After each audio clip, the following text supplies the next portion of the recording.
I'm already hating this idea. All right, let's see here. Get into Sarah Boone mode here. Okay, let's see. Is all my hair supposed to go into this thing? This picture's garbage. I'm already hating this idea. Shove all the hair up there like that. It's on my forehead. Can't even comb it. This hair actually looks too good. Should be like a dull, dry, whatever. You search for Bob Wigs on Amazon, this is what you're gonna get. Bob Wigs with an overnight delivery. This is as good as we're gonna get it, I think.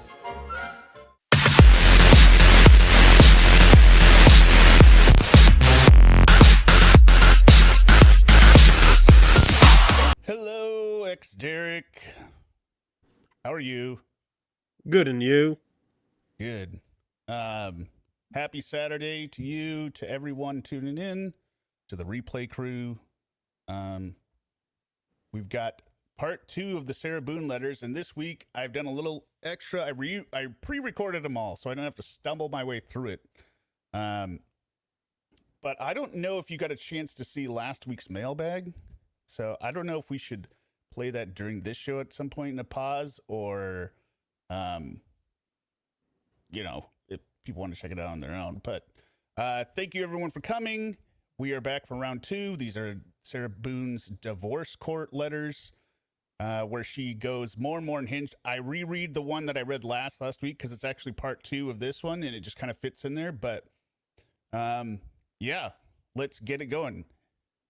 I forgot to point out that the letter I just read was on March 8th, 2023. I'll put this before that, and you'll hear me read it without this wig. All right, here we go. Going to continue reading some Sarah Boone letters. More Sarah Boone letters. Yay. Judge Dean. Hello again.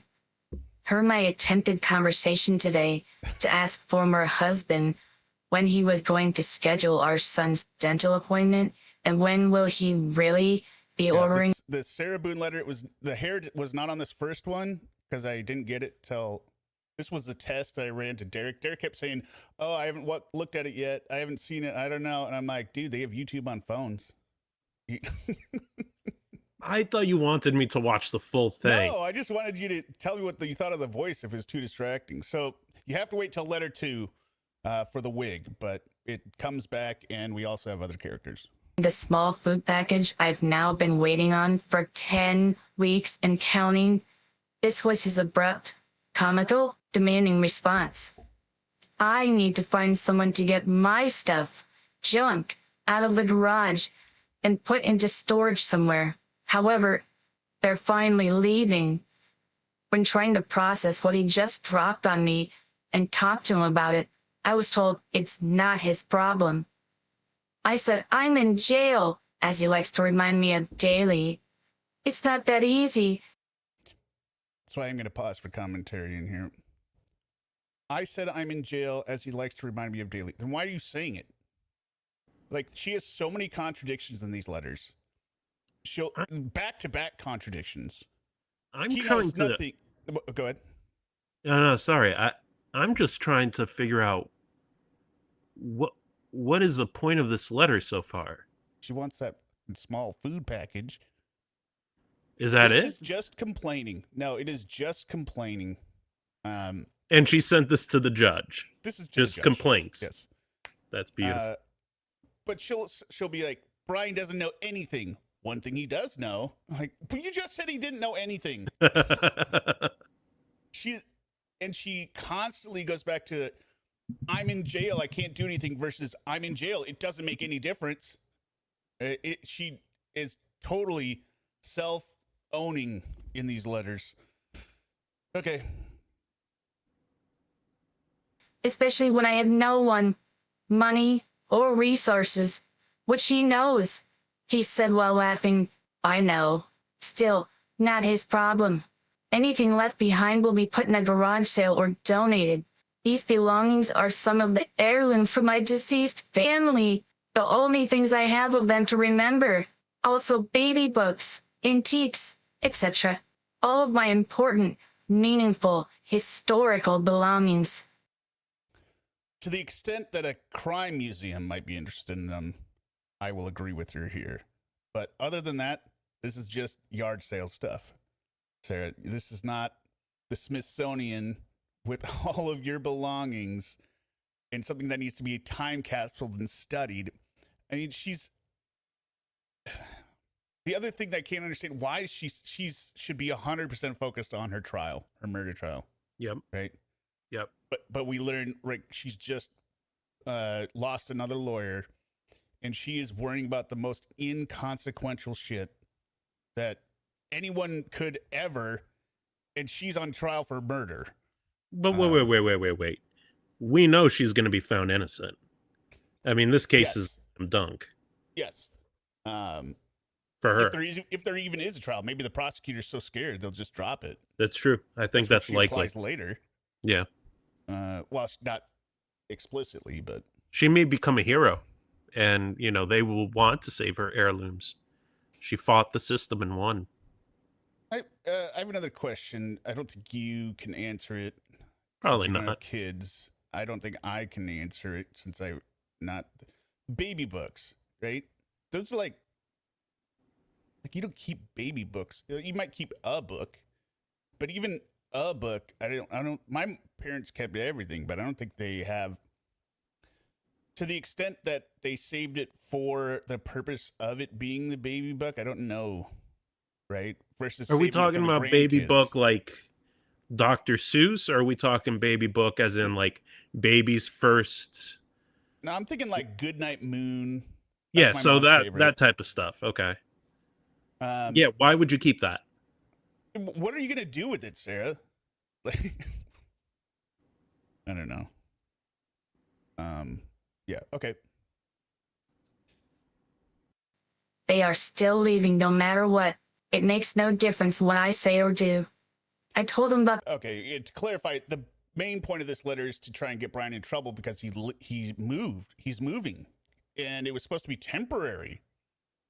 Did you know that, Judge? Teacher. A hearing scheduled on 4/13, and he laughed, saying it's not going to happen.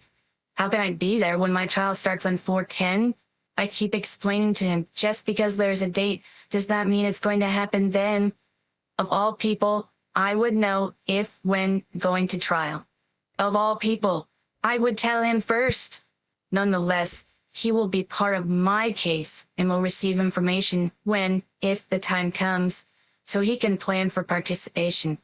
Clearly, he has not thought about this and is communicating for however long it may be, and if. Also, what happens if there's a change in venue? Where will that be? All-seeing psychic Brian. How does this all end?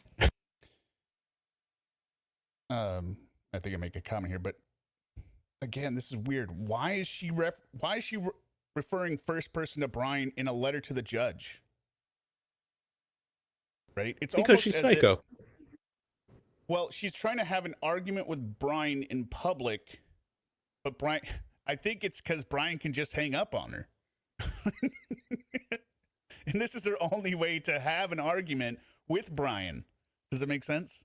So the judge is the mediator or the middle person. The judge is the middle person, but since these are filed, and she knows he will get a copy, this is forced confrontation, right? Or at least somebody has to read it because it's now filed with the court. I think that's what I'm getting at, right? She does not want to be ignored. She cannot stand it. And she knows... Interesting. That's interesting. So, because if you're exclusively talking to the judge, Brian would be third person the entire Right. Time. Yeah. That's a good point. Brian's going to have to see this. Yep. That's a good point. All the quotes she gives, it sounds like he just hangs up. Like, no. And her son. Like, we want nothing to do with you. You've ruined our lives. Right? So, okay. We know how it ends. We know, Sarah. Life. I'm incredibly frustrated with this continued ignorance in trying to tell me what's happening, when, where, regarding anything from my case. I am incredibly frustrated with former husband continuously accusing me of keeping them hostage and putting off again. He knows nothing but what he sees in his crystal ball and on the internet. Stop being an all-assuming, self-righteous, bullying soothsayer. I never... See, again, that's first person to Brian.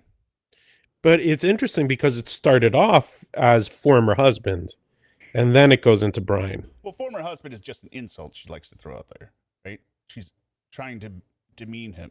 You aren't a real man. Jesus. Right? And the crystal ball comes back. Yeah. Yeah, soothsayer, Octo. Of all trials, this is like the easiest one to predict. So I don't know why maybe part of her wants the judge to be like, no, Brian, it is not a foregone conclusion, or something like that. If that makes sense. Yeah, I could see that. I don't know why she thinks or why he would say that, because she doesn't present anything specific. Right, so I don't know. owe him any specific details about anything about my case, but will of course let him know when I actually am going to trial, if I even am. I cannot do any more than I already am, and I cannot tell the future. No one can. He may not care about the rest of my life, clearly. I most definitely do, and I'm quite sure my son does also. My name is still on the mortgage. See prior summons I was served. And another undeniable concern of mine I am trying to address. Does former husband have to have my signature to sell since my name is still on the paperwork? Or does he actually have to remove, as I've been asking for years and was also written in our dissolution of marriage? In just the last 2 weeks, our son started counseling. Both he and former husband are completely nonchalant about it and seem to not even care about the name of the counselor, duration, or any other information concerning. Why is everything I am going through all of a sudden so affecting to him or former husband? 'Cause you murdered someone. That statement right there is so tone deaf. Like, even if you think, or even if you believed that, right? If you had any self-awareness, you would not put it in a letter saying, why is this, how is this impacting my son? This is impacting me. Right? Oh, not realizing God. how much her son would obviously be affected and traumatized by this. Right. That you're a national, worldwide joke, Sarah. And your son, who you keep bringing up over and over in court letters, is obviously going to be teased for it. Yeah. I'm sure he was teased already before.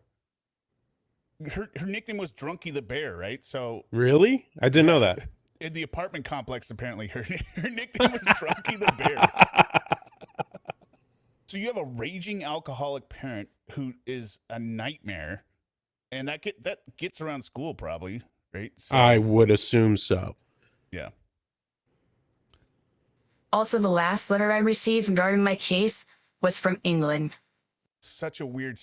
this is never referenced before or after again. I don't know if she says it because she's not getting a response from the judge, which there's a good reason for it, or if she's trying to, like, use it as, cred. Just like, yeah, I got a letter from England. Yeah, look how worldwide my case is. People all over the world know I'm a jackass. This isn't just local anymore. Moving 3 hours away, over 120 miles, isn't going to solve the problem.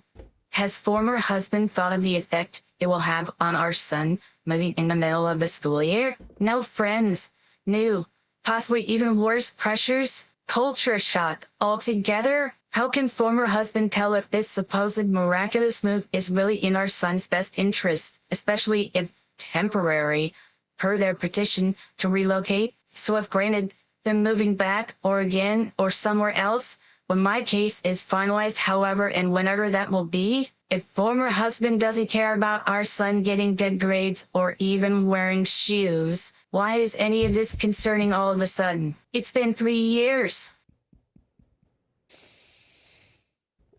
I obviously had to listen to this to edit it, right? But like, there's just lines you read, you don't pre-read, and you read them, Uh-huh. And your brain just goes, what did I just read? Right. And that's exactly what just happened to me there. Good grades or even wearing shoes? Is there a shoe problem, Sarah? Does your son need shoes? Yeah, give him some of your prison Crocs.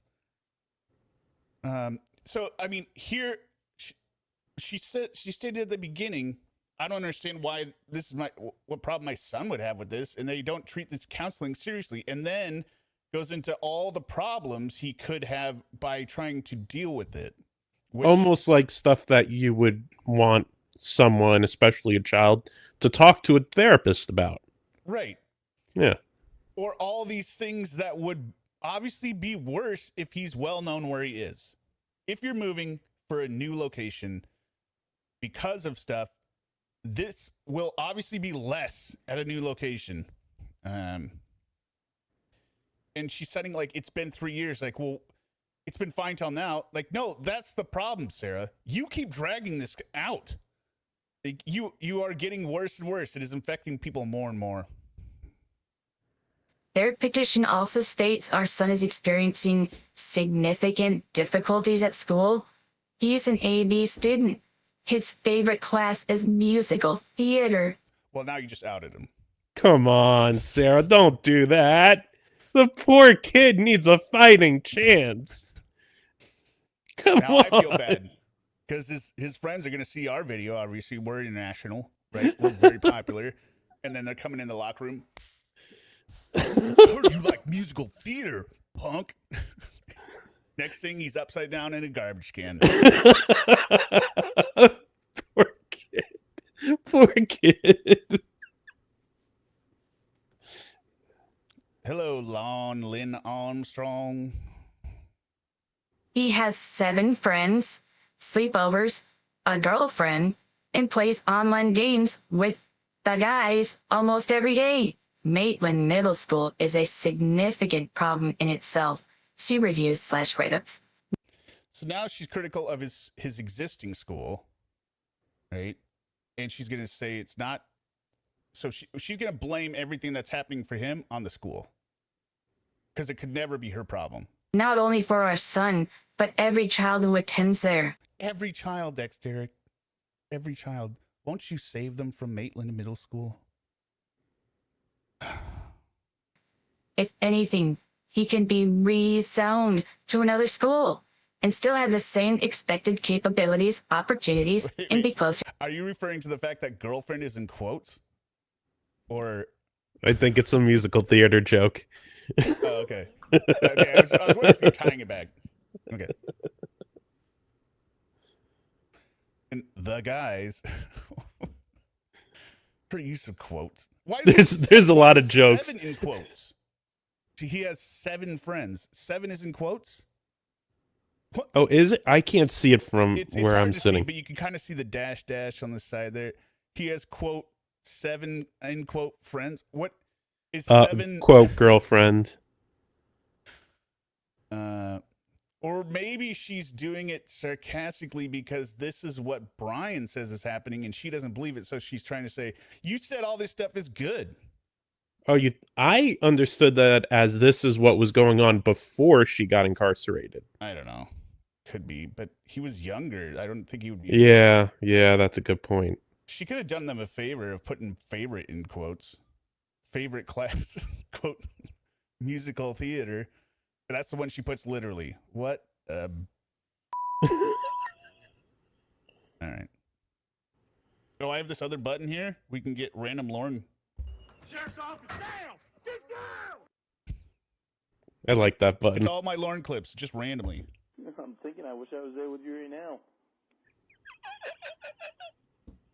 Oh, we might hit that somewhat. But, okay, we continue. Sorry.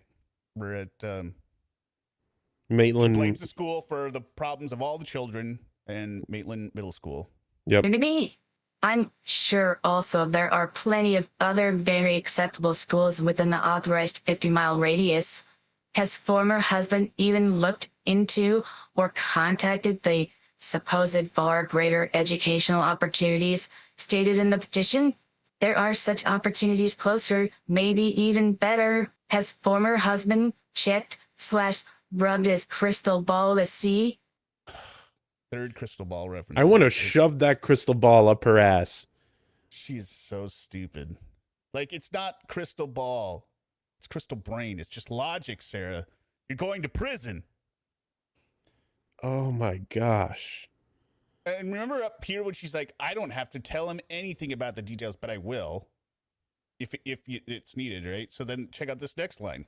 Why am I never included on anything regarding our son? Well, you said you don't have to tell him anything. And her use of undeniable here, it's I don't know if the word is ironic or whatever, because she's perpetually denied. Perpetually denied, yet she does undeniable all the time. I do not think you know what this word means, or whatever. Inconceivable. Inconceivable. Another undeniable complaint and concern of mine.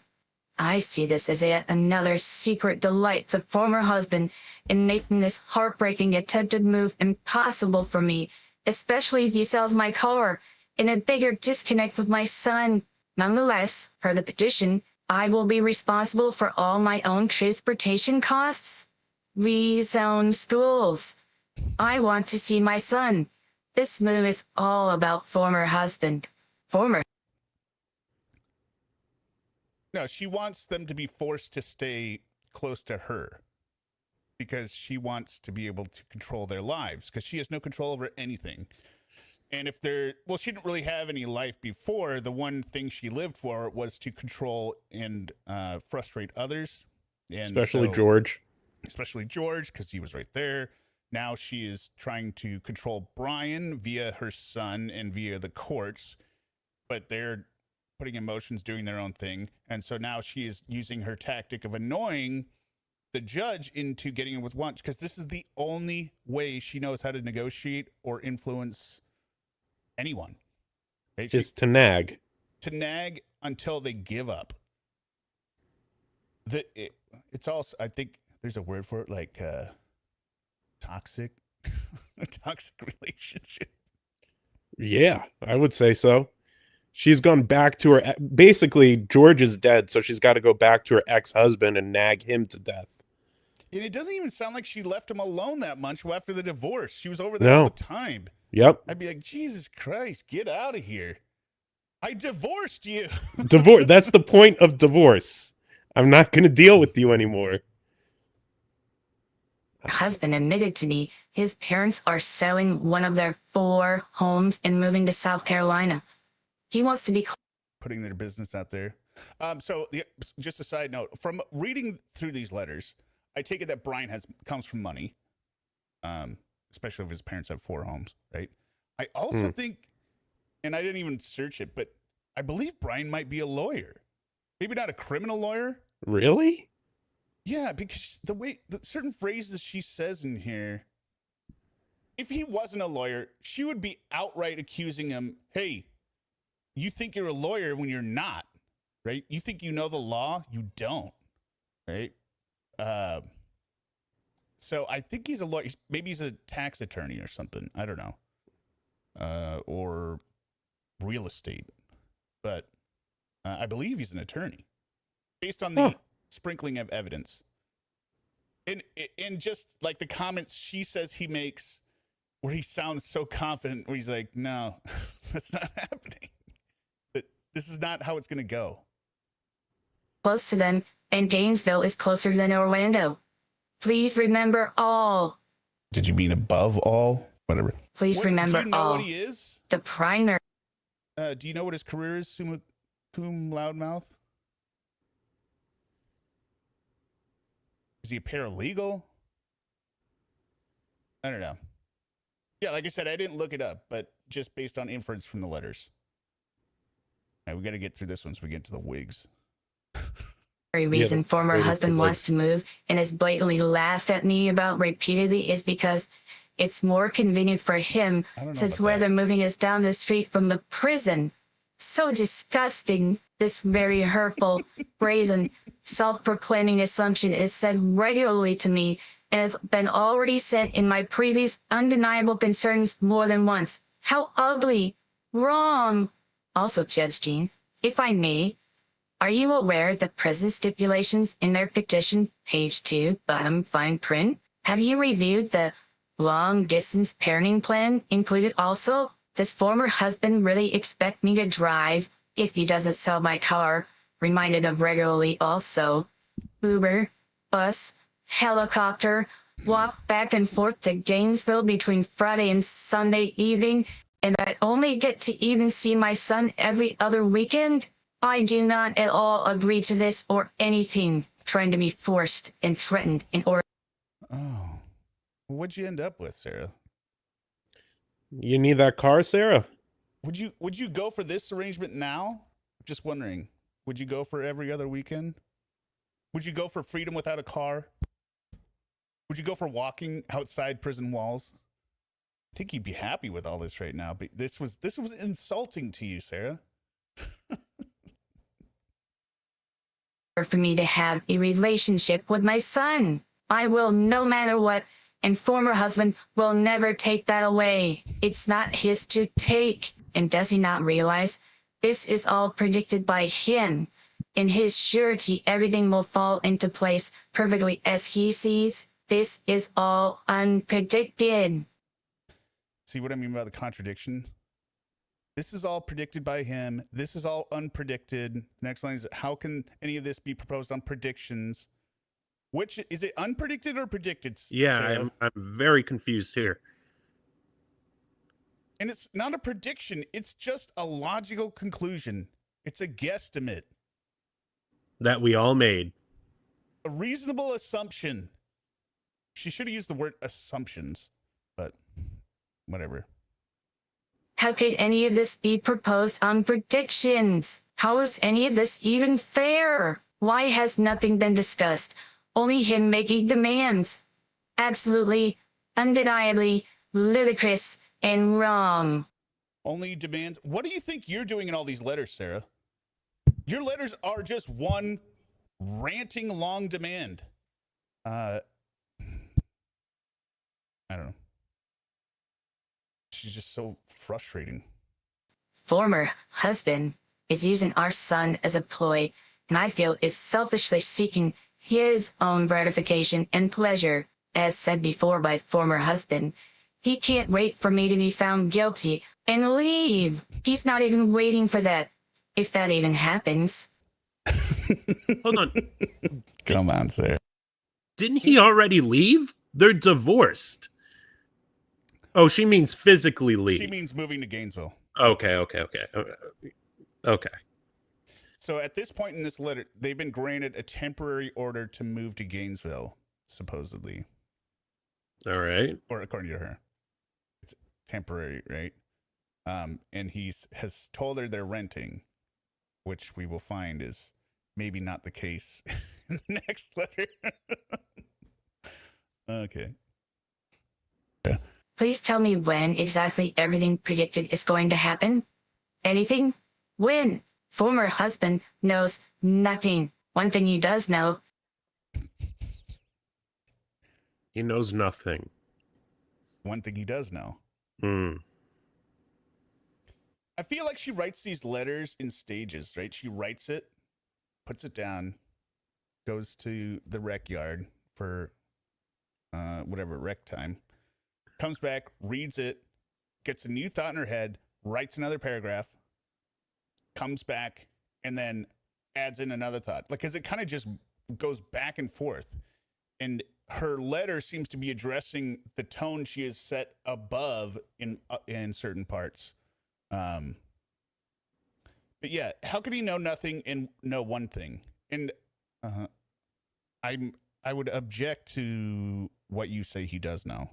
Is that all my concerns are without, in every way, undeniable and all true. He will never admit, and just keeps making his retaliations worse because none of my concerns are made up or false, only experienced or still experiencing, and also that I make his cruel comments, laughter, and actions known to everyone. He is not who he appears to be, nor will ever be. So I think that's really what bothers her, that her opinion of Brian is very low, right? But people were obviously supporting him because he's a single father now, right? Saying, how could you be with that horrible woman? And she does not like that at all, right? Because she is better than Brian. She's a better person. She's the best. She's a straight A student. And what was the other thing I was going to say? Yeah, she keeps saying it's all undeniable, her concerns, but concerns are subjective. Some people might have the same concern about something, correct? Right. She's never citing objective items of worry. Like, Brian does heroin while Lucas While driving our son to school. Yeah, well, he's always on the nod while he's driving my son. That's an object. Okay, well, actually, we'll talk about that one, Sarah. Hold on, right? But it's all subjective. Yeah, he's being nasty to me, or he didn't treat me nice enough. Nothing concrete, and pages of it. Pages. To a judge, nonetheless. To a judge that is going to rule on her case. She's her own worst enemy. Judge Dean, there is so much more to be said on top of my already legitimate concerns I have already said in hopes to be remedied. Nothing has changed, only gotten meaner and worse. Former husbands, egotistical, backhanded schemes, assumptions, and plots are unfair and not at all funny. Who does he think he is now that I'm encouraged? It's so weird, not at all funny. Like she's implying like he could be doing it as a joke. Like what is it? I don't know. My brain I think so. I think that's what she thinks, is that he's doing this as Personal a joke joy. on her, as a prank on her. Got it. Rated. This shows explains what kind of person he and his family really are. Therein also explaining many reasons contributing to where I am now. There's way more to it all. Two sides. So, not only is Brian a bad former husband, not only is he breaking the law and he's basically the devil, torturing Sarah. Judge, you need to know that's the reason I'm actually in prison. Yeah, it's true. Brian caused me to do what I did to George. Well, not what I did, what I never intentionally did. Brian caused it all to happen. Yeah, it's like Lorne saying that, not getting the mac and cheese, the meatballs, and the deviled eggs is the reason why he was going to go diddle a kid. Yeah, of course. It's a logical, linear conclusion. No mac and cheese, TCAP sting. Exactly. And now we learn the truth about his parents, these elderly people that are supporting their son and their grandson while their mom's in prison. Those how horrible of them. Assholes. Yeah. Selfish sons of she's treating it like it's Donna Adelson type situation where they're conspiring to get the children by eliminating Sarah. Meanwhile, Sarah killed her boyfriend in a suitcase. Real ransom. Might want to get video for it extra. Jesus Christ. She's so drunk. Okay, here we go. With that being said, Your Honor, I received a copy of a motion to relocate again today. Shorter, revised, no prison stipulations or holiday schedule, stating I am only receiving because your judge's assistant, Coffee, told his attorney when trying to submit without my knowledge, as usual, I must be included. Otherwise, I would not have this, like I do not have anything else found from anyone. According to the clerk's website, multiple documents have been filed which I have not been included on to receive copies. This being a huge complaint in this section of the letter is, I could just sum it up as copies. Okay. concern in our last status hearing back in September 2022. Why am I not getting copies? The only documents I have are the original summons served on me in front of everyone and a now obsolete order setting a hearing for 1323. That isn't going to happen apparently because of all the other orders, motions, answered filed I know nothing about and can't read or open online and haven't been sent copies. How am I supposed to be prepared or respond accordingly and timely when I'm not included or part of anything other than being told what to do, how and when the terrible, ridiculous person/parent I am by former husband? Unfair in every way and wrong. Unjust. I do not know when the new order setting the hearing is to happen that was just filed, or the order filed after on the same day. Since my original letter to you, 1/23/23, uploaded 1/31/23, 11 other documents have been filed/uploaded, none of which I can view. I only know what I've received. Summons. Petition.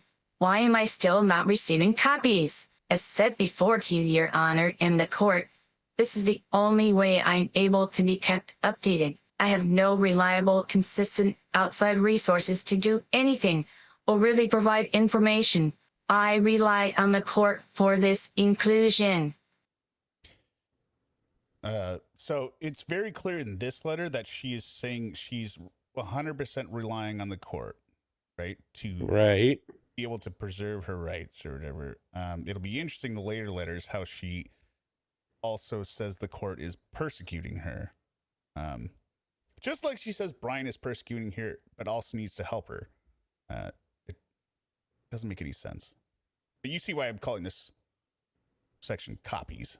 Please send me copies of everything being filed so I can read and review. Also, I don't even get a copy of any of my letters anymore, which notifies me the judge/court has received as I have once before. Why not still? That must really burn her up that she doesn't have confirmation that the judge is getting her letters. Oh yeah. I think that is probably one of her major pet peeves. How do I know if you've read my letter? She wants that judge to be coming to her cell and talking to her directly. She wants the judge to come in and advocate on her behalf. Like, not a neutral arbiter. No. You need to sit Brian down and tell him what's what. Include me, the respondent, on everything I am able to see. This is my case also, and I am supposed to be treated equally, fairly, and properly as any party to a case should be, with or without an attorney. This is my life. This is my life with my son. There is nothing more important. I am not helpless, nor giving up in any way, in anything, especially regarding my son and our life together futuristically. Former husband needs to destroy the crystal ball and oh, Jesus Christ. don't quit his day job when he has one. Are you working, Sarah?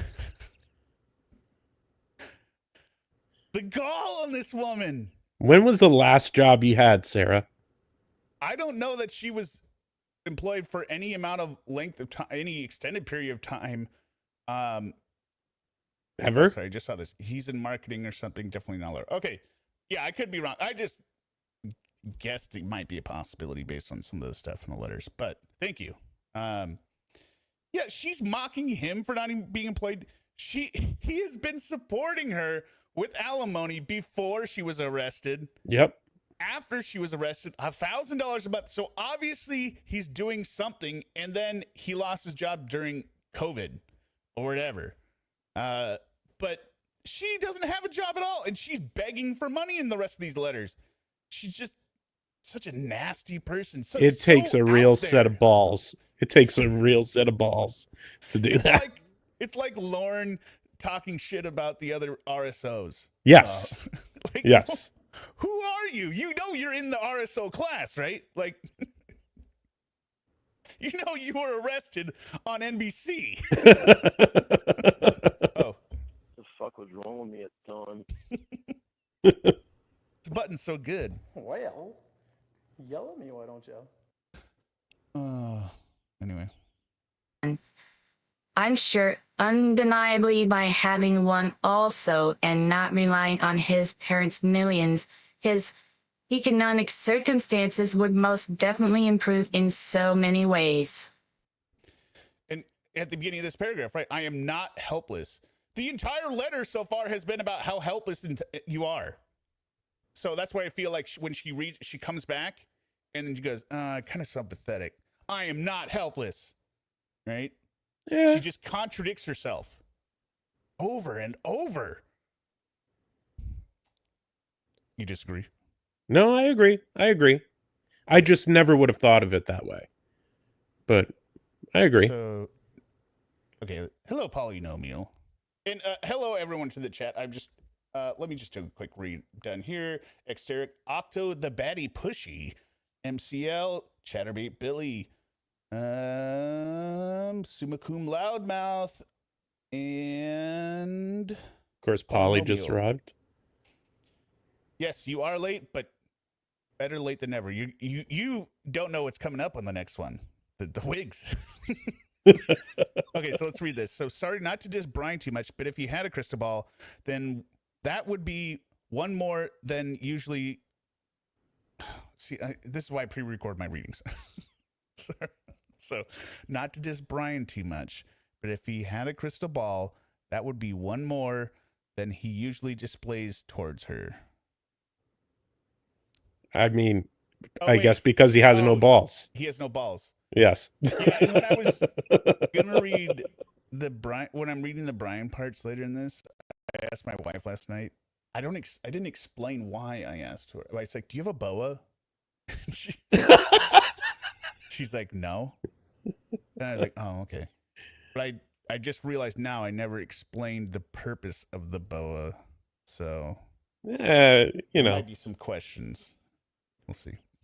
I am me and am trying relentlessly forever. I believe in myself and am confident in God I will get through this. We all will. This is not forever either, my circumstances or remaining life. Stop trying to make it. I'm hoping former husband. Who is she talking to here? Is she yelling at the judge? Yeah, I don't know. Stop trying to make it in uppercase and capital letters. Just the irony of her calling everyone stupid for prejudging and predicting that this is going to be your life when that exactly is the outcome. Idiots, this isn't forever. I mean, I guess she's right. She won't be in prison forever. She'll eventually die and get wheeled out. Yeah. Yeah. Understand and cooperate as unobtrusive and cordial as possible in order for everyone's life to be successful and happy. This includes me also. Please send copies so I know when the new hearing is scheduled, so I can plan accordingly. Please understand too, we inmates are woken up at 3 a.m., sit in 3 to 4 holding cells for 10 to 14 hours when going to court for 30 minutes of your time. She doesn't like that. She doesn't like that she's waiting. Her time's just as valuable as the judges. Yes, her time is just as, if not more valuable. Might be more. Might be more because she doesn't get out that much. Yep. And while she's out, she needs to get stuff done. Yep. Judge, it's really inconvenient for me to have to do all this just to get 30 minutes of your time. So insulting. So it's also a physical preparation on top of the mental. I very much would like to be ready. Please. Thank you for your time, patience, understanding, and copies. Sarah Boone, April 20th, 2023. Judge Michael Dean. All right, here we go. Here's the wig. The wig starts.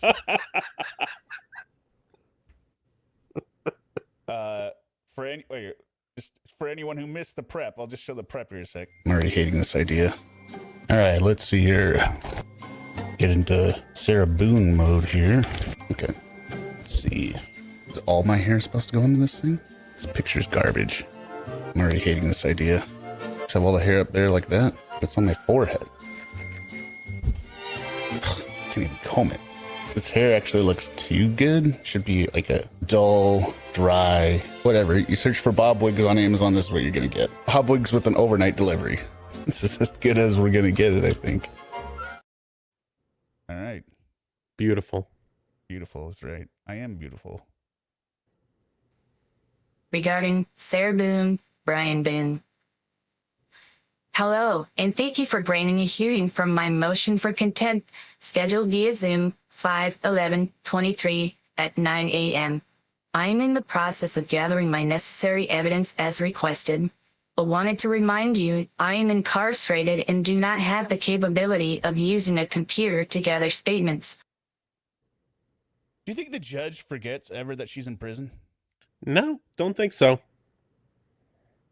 I mean, why else would somebody turn in a handwritten motion? Or Right. letter? And this is even a motion. This is just a letter. So we've gone from that last letter that was March 8th. Now we're April 20th.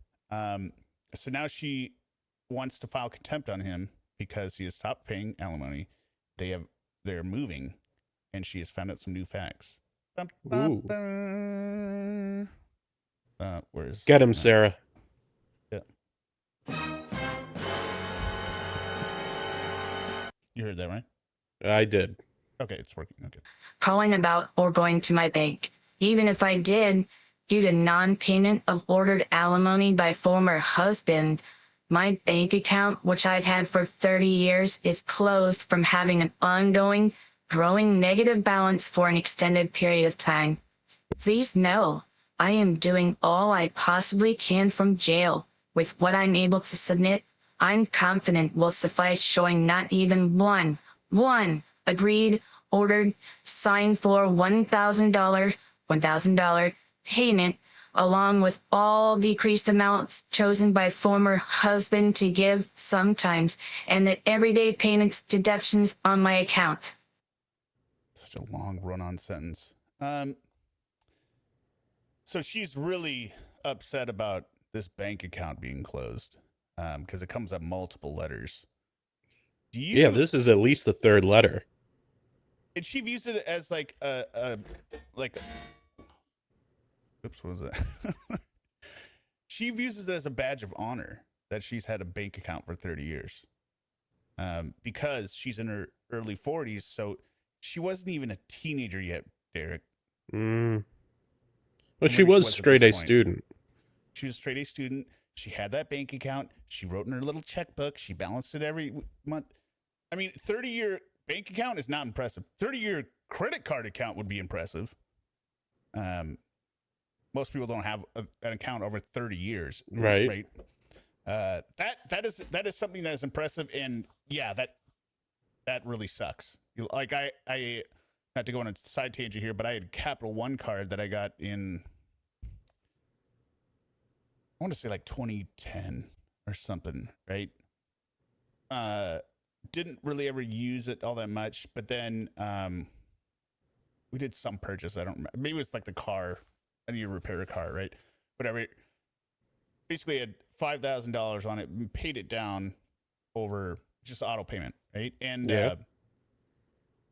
in 2023, the last payment went through, paying it off. Or I clicked in there and then clicked. It was like under $200. So I'm like, okay, I'm just paying it instead of the last auto payment, right? So I clicked pay. That turned off the auto payment. But then because I didn't pay it at the beginning of the cycle, it registered like $1.60 in interest for those first few days. And since auto payment got turned off, it became an open balance. And then, I wasn't paying attention to it at all. And then eventually it went and got closed as written off. They wrote it off and reported it as delinquent. And I'm like, are you kidding me? $1.60? It was so, and the other part was the reason I found out is because they were contacting me to know where to send the $3 they wanted to send me for rewards benefits. I mean, my credit score dropped on that. They dropped like 100 points. I was so pissed. It was an old account. I don't have any delinquencies on. Like, I have a good credit, right? Yep. It was an old account. It had 3 delinquencies, and it was charged off. I'm like, are you kidding me? You couldn't call me over $1? Or just use the Capital One $3 to pay it off? Use the $3.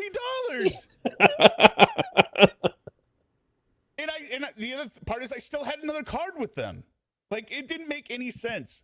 Now, they did remove it, so I got the delinquencies off, so that really brought this. That was most major impact to the score, right? But the card was canceled. I was just like, this is so stupid. Like, I don't understand why you did this. I was reliably paying all the time, and you guys shut off the auto payment. But anyway, 30-year bank account is not impressive. 30-year credit card is impressive. I don't think I would be surprised if she had any credit cards. But I don't think she has a credit card. Yeah. So sorry about that. I know I wouldn't trust her with a credit card. No. Please note, in the meantime, would alimony have been being paid, I would not have to contact or be degraded by former husband every week to ask. He knows when the commissary day is and has for over 3 years I've been here. My bank account would not be closed. 30 years. I would have essentials and needed items. I would not be constantly lied to about phantom orders and made to ask for updates weekly. I would have peace of mind about being able to maintain blood sugar, glucose levels from having available and needed snacks. She's diabetic? I don't think she's diabetic because she never mentions diabetic. Okay. This is the way of claiming diabetes. Like, this is the same way she argues everything, right? She doesn't provide any specifics of, like, I'm a diabetic. Right? Something that would be important. Like okay, when she had cancer. You're diabetic. You obviously do need certain snacks for emergencies, right? Right. That's a total. So say you're a diabetic, Sarah. Oh, wait. You're not diabetic? You're not diabetic. You're just saying this to imply you're diabetic, but you're then if you're ever called out, you're like, I never said I was diabetic. I just said I have to maintain my blood sugar glucose levels. Which is also just a dead giveaway that she's not really telling the truth about anything. She's just complaining. Yeah, that's it. I would not ever have a negative balance. Other participants can purchase care packages for me without having to add money, so in the positive in my account and the only way to order. My medications could be paid for when processed. My temporary life of incarceration. Just scratch out temporary there, Sarah. My life of incarceration Could be, to a small degree, simplified. Former husband would not have to deal with me continuously, and I would not have to keep contacting the court to take up the judge's time to order again former husband to continue paying. So again, we see here, it's Brian's fault that she has to bug him about the money. Brian brought it on himself. It's George's fault he got in the suitcase, and so she just zipped him up, right? But it wasn't her fault. And it was also Brian's fault that George died. And it was Brian's fault. We read in the last letter, right? Yeah. That's the reason she's in here. Yeah. Actually, I think what she was referring to there was the fact that he stopped paying for an attorney. Oh, really? Or it could be just directly related to the murder. Which attorney? She had a private attorney first before all the other public defenders. Oh, she did? Yeah. Oh, okay. Diabetics can use glucose tablets to manage very well. 50 doses at about $10, much cheaper than honey buns, but less filling. Yeah. In Tanika's channel, they went over her snacks, like Three Musketeers. She was just going through those Butterfingers. Lots of envelopes. She's not a diabetic. She would say she's a diabetic if she was a diabetic. Just like she would have said she had cancer in court if she had cancer. And yes, let's be fair to Sarah. George died on purpose just to be a dick to Sarah. He did. He did. That comment, right there, that is outstanding. Thank you. There you go, Octo. Former husband should not have made the decision to disregard the order to pay and made up his own rules along the way. This is contempt. I'll just rewind it. It was never acceptable for former husband to treat me in the very unacceptable way he has and is. Would I not be incarcerated, which makes no difference? It is temporary. So, yeah, again, Sarah, what is it? Is it bad that you're in jail and you can't do anything? Or is it that you're incarcerated and it doesn't make any difference? Pick one. Retard.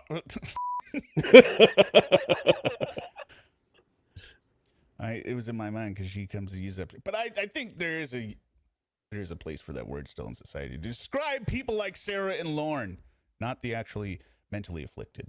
Yes. Or is stated anywhere and agreed to in the dissolution of marriage agreement. Former husband would have his license suspended, wages garnished. See, there's summa cum laude mouth. What license would he have in marketing? It would seem like it's his bar license. Would they, if you're in contempt, do they suspend your driver's license? Oh, driver's license. Oh, man. Where is it? Do I have the sound? I got that one totally wrong. I feel stupid now. It's okay. Hear me out. Cheer me up, Lorne. Sheriff's office down! Get down! That's not very random. Your extra pair of panties. Right. Yeah, that always cheers me up. Or be arrested and put in jail where he'd get the idea real quick how it really works and understand everything I've been trying to explain to everyone for years now. That's her true motivation. She wants him in jail.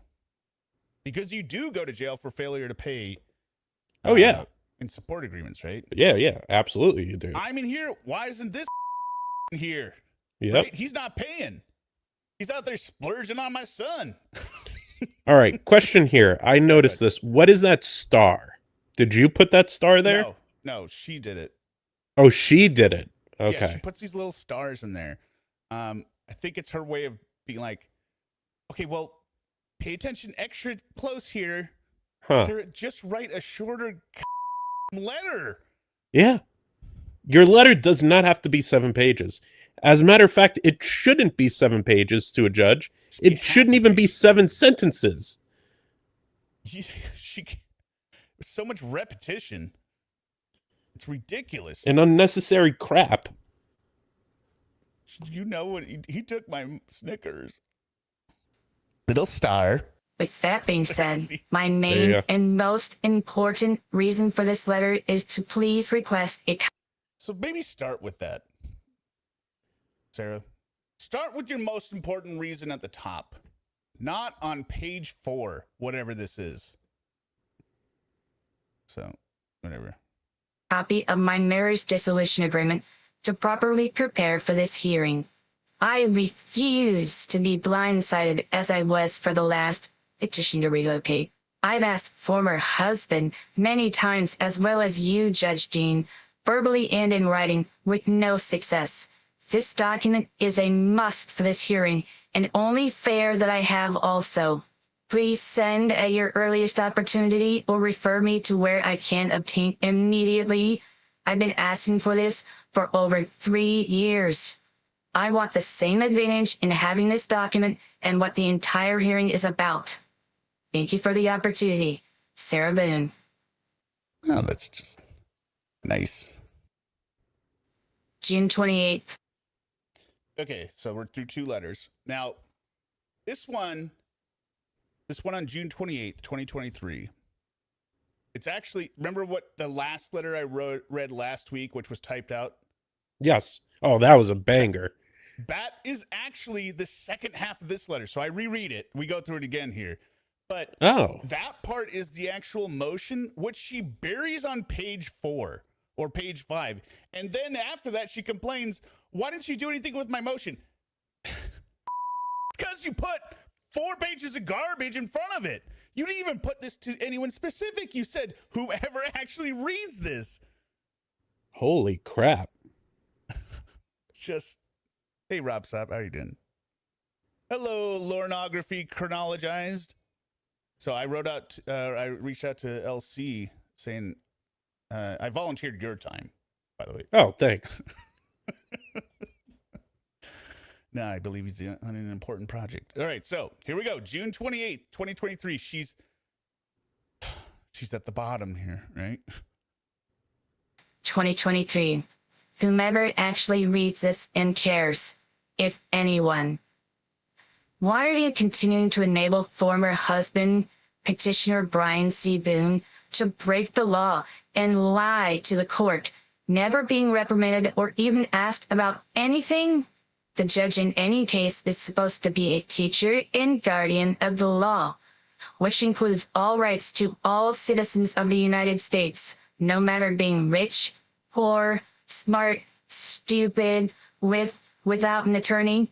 Everyone, including me, who has avidly and diligently fought hard, still, and tried everything I can to be treated fairly, properly, correctly in my case, and from experience, still, and not or have been ongoing and repeatedly.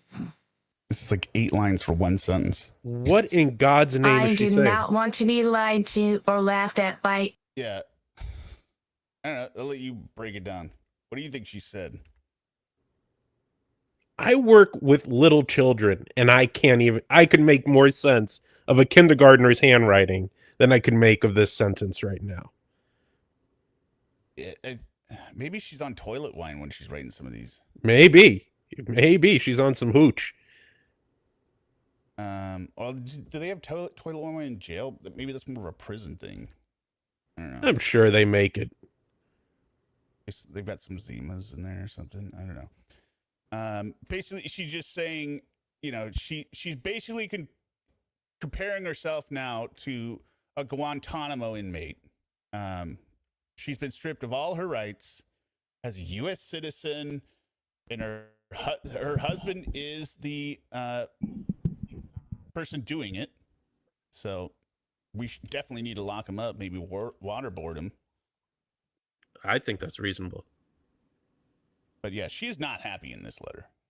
Anyone. The judge and the court are allowing former husband to do as he pleases. He has money. I, quote, rot in jail in preparation for prison. I have nothing. Keep losing. To make the court aware, former husband and his attorney lied to everyone and myself during the trial for his temporary petition to relocate on 3/29/23, where he was granted permission to take my minor son away temporarily and move well beyond the 50-mile radius to Gainesville. During this trial, you didn't take him away. You don't have him. You don't have any custody of anyone. Thank God. Well, just for now. Because the last time you had somebody within your control, you killed them. But she's going to be out of jail in no time. No time. Yeah, with a apology letter. Yeah. All right. Oops. when asked by his attorney, former husband stated he would be renting a home temporarily, which was understood and granted as being temporary until my case currently is settled and complete. They are buying and moving permanently, I was told by my son. Their house is under contract and is in the process of undergoing inspections to be completed next week.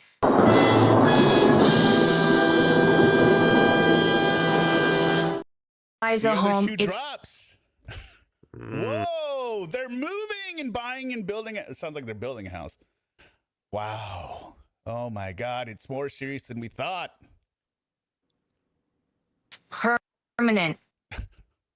He tells me everything is over. When someone buys a home, it's permanent. Is it though? Because you bought a home with your ex-husband, Brian. And where are you now, Sarah? You're in prison. Or you're in jail. And you were living in was it a mansion? Was it a house? Was it a duplex you were renting? So I don't think it's permanent. Yeah. And just the things she accuses him of. He tells me everything is going according to his plan. Like he's some mastermind. He tells me everything is going according to his plan and is waiting for me to be found guilty. He calls me a murderer. Because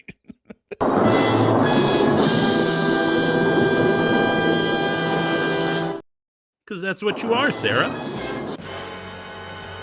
Oh my God! He calls you a murderer? Whoa, that is out of line.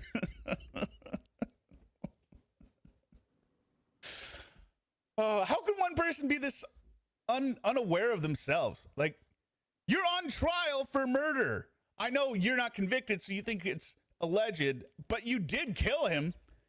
And somebody can have that opinion that you're a murderer. And now we can all officially have that opinion and say it without any fear of libel.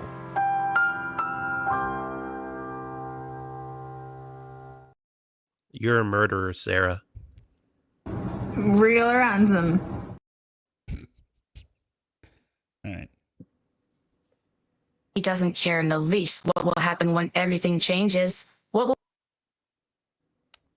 What's going to change? will my son He'll be out of think? prison. No one knows the future, and how dare anyone to assume they can? How can you allow former husband to keep lying to the court? He is held accountable for nothing. I haven't even processed the fact that they were even allowed to move before anything has even happened in my case, if it even will. And after I was told by the judge nothing will because, quote, you can't have a trial before a trial. That's a lie. It's already happened once without any warning, unfairly and deceptively. Judge Dean, what happened to my constitutional rights you stated he was, and still is, violating during the one and only status hearing there's been in this case, and in which I keep trying to set another for it to just be canceled and me laughed at by everyone? My rights are being violated and approved by you. When is former husband ever going to be held responsible for any of his innumerable lies? Not paying alimony, moving temporarily, etc., etc., etc.? I keep being lied to by everyone because I'm incarcerated and have nothing. Take. This is not a justice system in any way, on any level. He lies, gets everything and approved. I tell the truth, get nothing. Sarah Boone, civil rights warrior. Sarah should sue NBC for $9 million or whatever it was. 80 million. It was 80 million. 80 million? Yeah. Split in half with whatever the guy's name is. I don't remember what it was, but yeah. I can't even get a copy of my still active dissolution of marriage agreement to know what exactly I'm owed lawfully by former husband, because now I'm told I have to, quote, pay per page per the marriage department I've written to 3 times and no one will supply otherwise. Also, I cannot have an outside source print/mail from being non-public. Please grant my motion for a case management hearing and without cancellation, so Brian C. Boone, former husband, petitioner, can glide directly to the court again when asked why he's now buying a house and why he's still not paying alimony after he's been ordered to by the judge and court to twice, along with all my other undeniable concerns I've been trying to have addressed for almost 4 years. This court is allowing former husband to be in contempt and to continue being in contempt while I am and have been robbed of everything I need, want, and should have by law. Hopefully, also, this motion for case management, if granted, will be recorded correctly in the minutes or whatever new order may be granted to former husband, unlike the motion for temporary relocation with its numerous clerical errors and document-defining mistakes. Apparently, Judge Dean, you don't read these either and should. That is God very damn. bold. Why would you ever put that in a letter to a judge? Oh my God. God damn. Woo. Yeah, so he's no longer the Honorable Judge Dean. Oh, I'm so glad God answered my call. Yeah, He's my I know. representative and savior. What was that? The second letter or the third letter where she was gushing over him? Yeah, I think it was the one on the same day where she sent his attorney saying, I never got this. Still waiting to see what justice is. Peons count too. I have rights. Sarah K. Boone. Okay, It's a bold so strategy. Let's see how it goes. So this is the part that I read last week, but now it's using Sarah's voice with the wig and edited for my mush mouth something. But before we do that, we're going to look at two things real quick. The reason you want to stick around is for the upcoming impressions. This is a glimpse of that. You are not priority. Former husband. Numerous dates. Dad says you're annoying and beg all the time. Son told. I'm not sure why I gave him like a surfer California accent, but I did. And let's go ahead and look at the mailbag from last week. Yes. So here we go. Remember, if you want your feature or your comment featured on the mailbag, go ahead and comment on videos, say like for the mailbag or something. It's BROMOS Viewer Mailbag. Our first comment today comes from True Crime Mom. What inspired you to start a show nobody asked for? Well, I think they may not have asked for it, but they definitely love it now, huh? Oh! Our second comment comes to us from HearMeowt. How do you balance humor and insight so inconsistently? Oh, good one there, HearMeowt. I know you guys out there expect a consistent, or at least moderately consistent, low to medium range quality in terms of content and humor, and I think we give you that every week. And our next letter comes from fans since episode 2. How do you guys manage to make such long episodes feel even longer? Let me tell you, it's not easy, but we managed to get it done. And next up, we have a letter from ExDerek's other ex. Is the dynamic between you scripted or just naturally uncomfortable? I'd say it's natural. Justice for the Viewer wrote in and told us, you guys really suck. Okay, well that's not a question, so we'll move on. Thanks for watching. Cabbage Farmer says, at what point in the video do your opinions start making sense? Or is that more of a season 2 thing? Well, I can't promise we're ever going to start making sense there, Cabbage Farmer. But thank you for listening. And our final viewer email comes from Sir Interrupts a Lot. You guys have such great chemistry. It's like watching two people who've never met try to co-host a podcast with no talent. Sir Interrupts a Lot. That's not a question, but we thank you for the comment. That's more of a statement, I guess. So... thank you for watching. And that's all we have for our fan letters this week. If you'd like to leave us a comment or question, go ahead and type it in the video below. We'll see you next week. It's BROMOS Viewer Mailbag.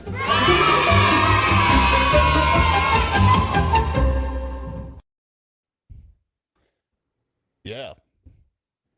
Yep. I feel like some of those were mean. Yeah. Especially the you suck one. Yeah, I guess I could have chosen not to put that in there, but you know. I'm telling you, if you haven't seen the Norm podcast, Norm Macdonald podcast. I've seen it. Oh, you've seen it? Well, yeah, Second episode.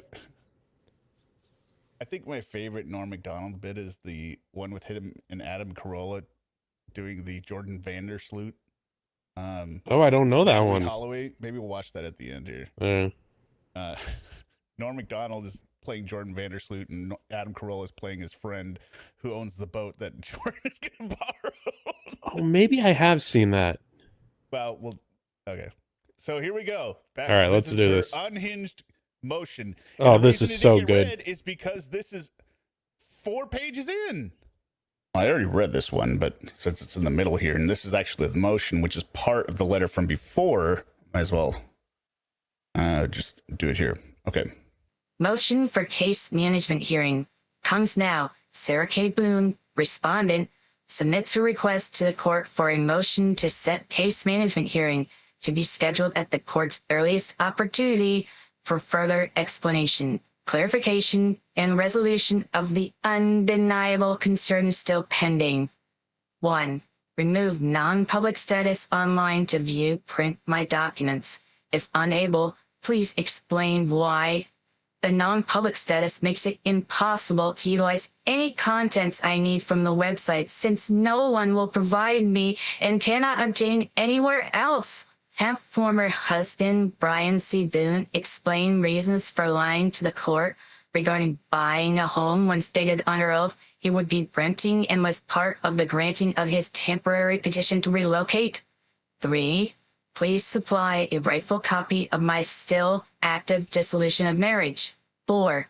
Have former husband Brian C. Boone explain reasons for lying to the court about paying alimony to Sarah K. Boone and not abiding by the still active dissolution of marriage or direct orders by Judge Dean.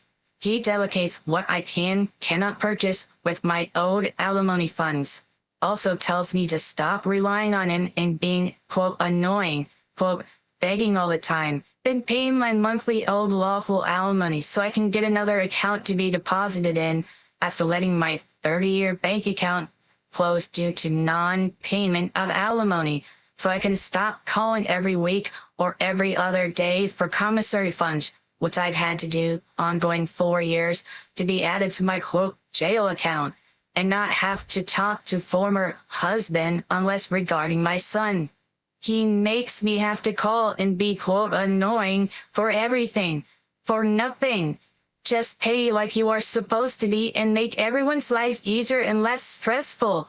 I do not want to be in regular, unnecessary contact with him unless necessary. She's just writing like stream of consciousness at this point. There's no logic or structure to any of this shit. I don't want to be in unnecessary contact with him unless necessary. Yeah. That is such a ridiculous sentence. 5. Have former husband Brian C. Boone explain why I can't or could have been asking since last case management hearing on 9/19/22 stored my car, my last ultimate resource, on a paid lot. I cannot see my son all the way in Gainesville go anywhere to get my life in order when, not if, my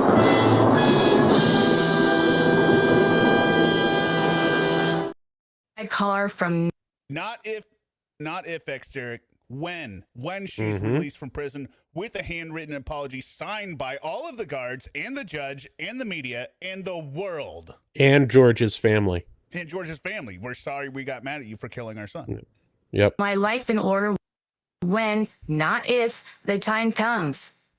I've been forced by former husband and the court to lose my car from non-payment of alimony and his permissible contempt.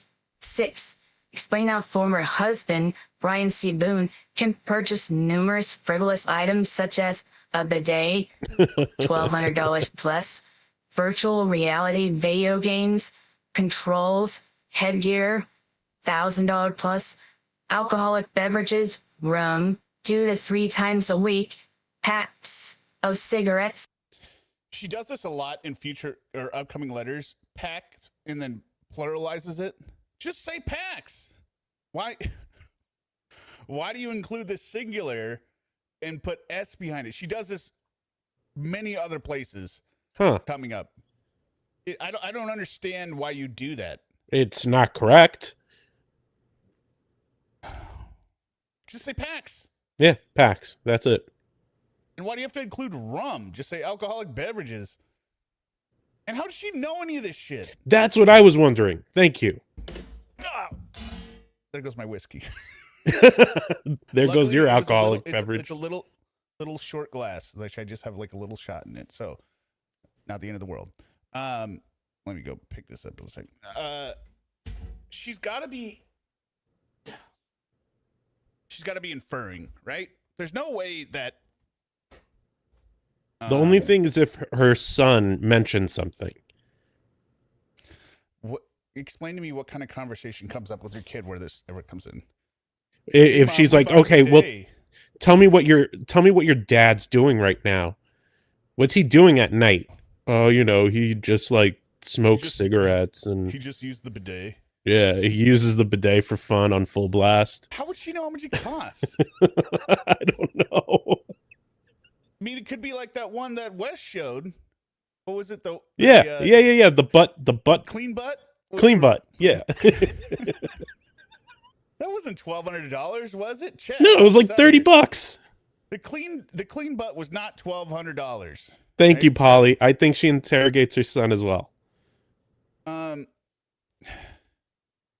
that's where I believe she got the video games control, because he's probably excited to be like, yeah, we got this, cool VR headset, and Dad and I are playing it. Or alternatively, be like, I gotta go. Dad and I are gonna play Oculus. Not Oculus. Is it Some VR crap, whatever. My son has 2 of them. I don't know the name. But Quest. Sure, why not? 1 and 2. Yeah, alcoholic beverages 2 to 3 times a week. Is he still smoking? Well, I know how much he smoked when we were married, so. Oh yeah, maybe. I don't know. But in order to know this every day, this is how often she's calling and harassing these people. I wonder if you could get blocked or get a number blocked from jail. I don't know. Is it the same number every time though? Can't be.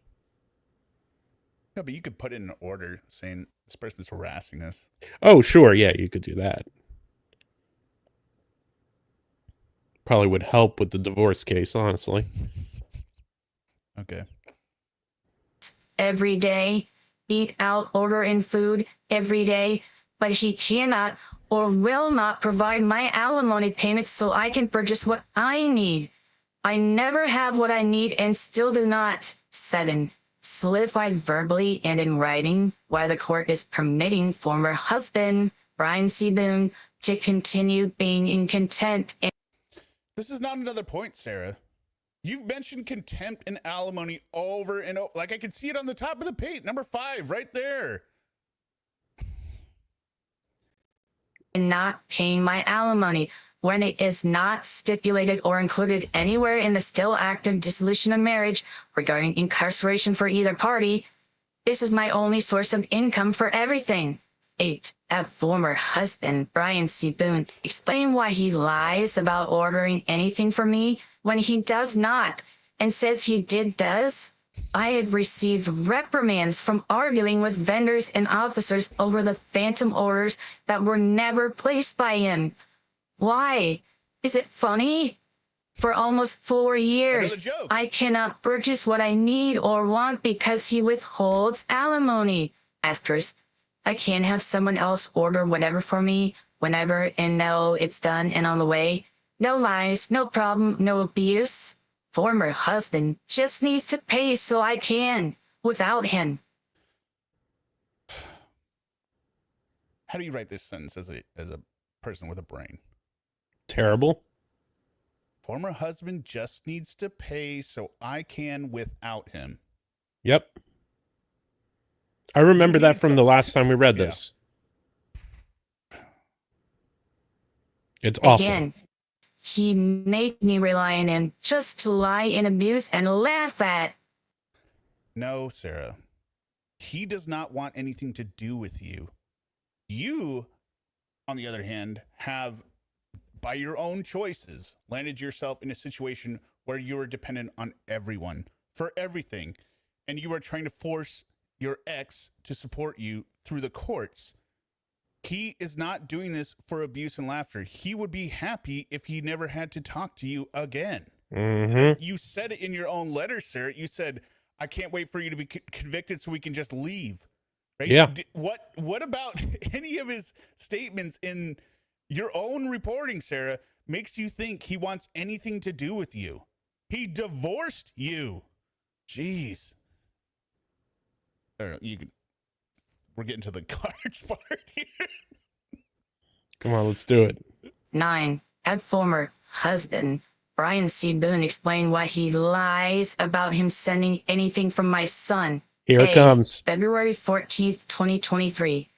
Valentine's Day card. Former husband collaborated with my 12-year-old son to lie to me about making me a card.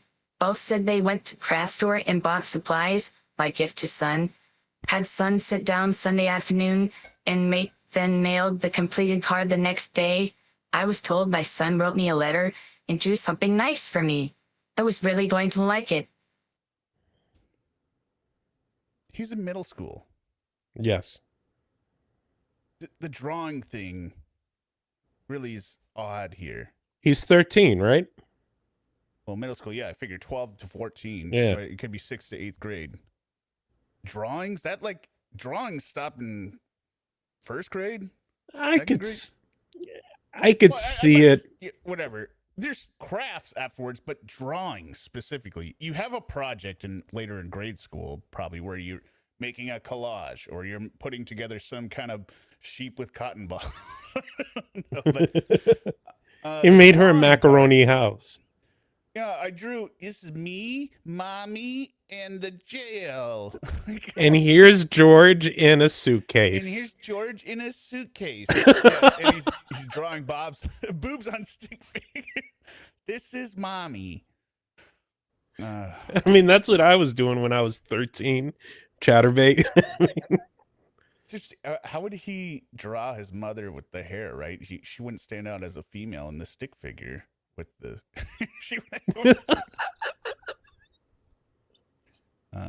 Yeah. She never received that card. But I just...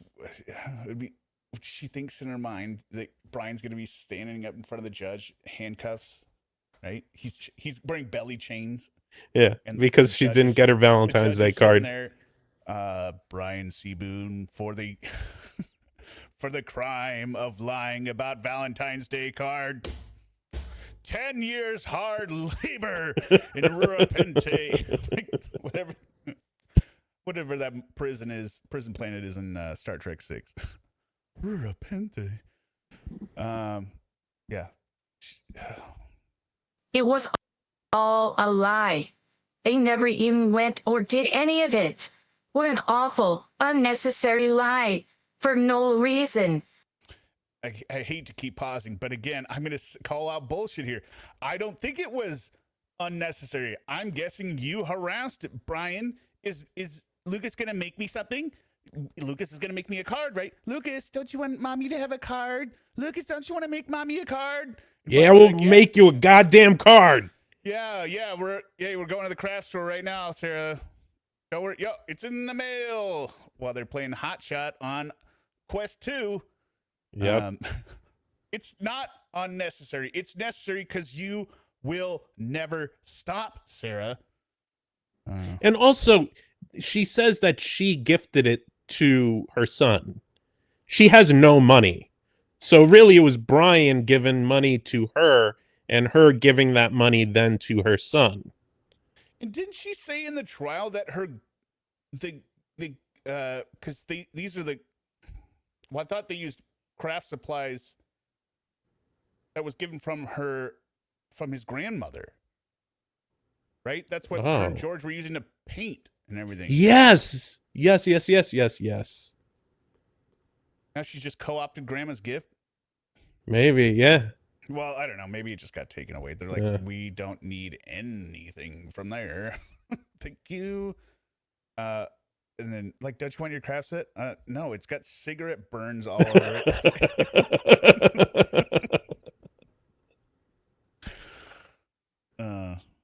Nonetheless, former husband had my son part of the awful lie. How disgusting and hurtful. No card ever. May 14th, 2023. Mother's Day card. Former husband has told me 3 times now my son has mailed my created card. Nothing has come.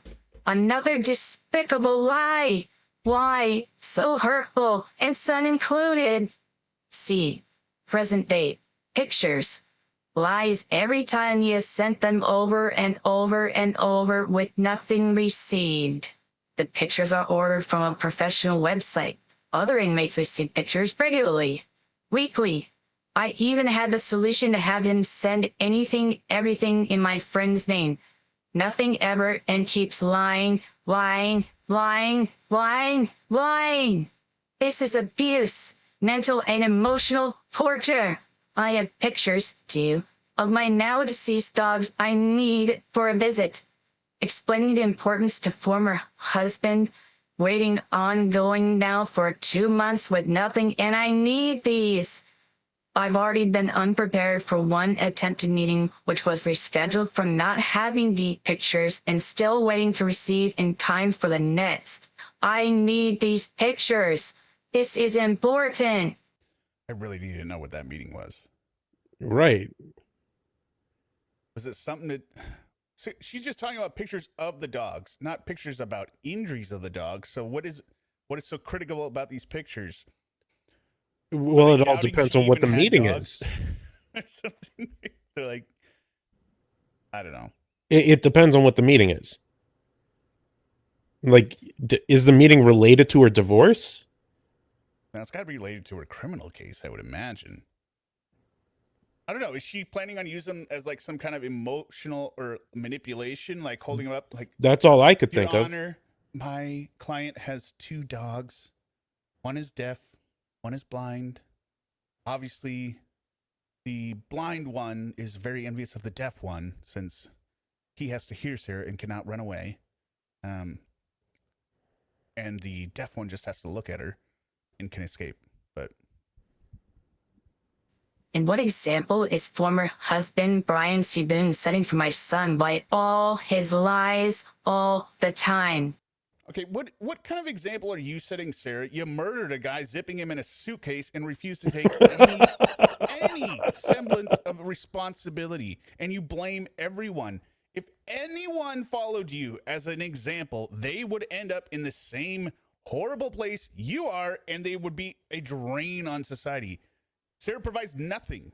Nothing. I mean, Lorne provides nothing, right? But other than his mother, he's not really a drain on society. Does it make sense? Sarah cost millions in terms of like the cost of the case, delaying for 4 years. That adds up. Maybe not millions. I don't know. Could have been cheap. But That it's okay to treat women this way. Nonetheless, his mother, my son, is... And screw you, Sarah. You are the one that claims by your own statements that you lived with a physically abusive person. Where do you think he's going to get an idea more relevant than seeing how George treats you physically? You know what I'm saying? Supposedly treated her. Yep. Supposedly, right? But if what she's saying, because that's her story, this is all based on her story. Yeah, she provides entertainment. Yeah, she does. Yeah. I don't know. Yeah, I mean, Lorne provides entertainment as well. Does he ever? I get less frustrated with Lorne.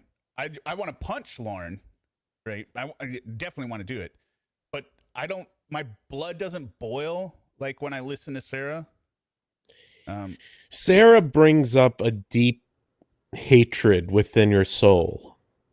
It's also because she murdered somebody, tortured them to death, and takes no responsibility. Will not admit she did anything. Lorne, on the other hand, he's got to be the most punished person for never having accomplished any of his many crimes.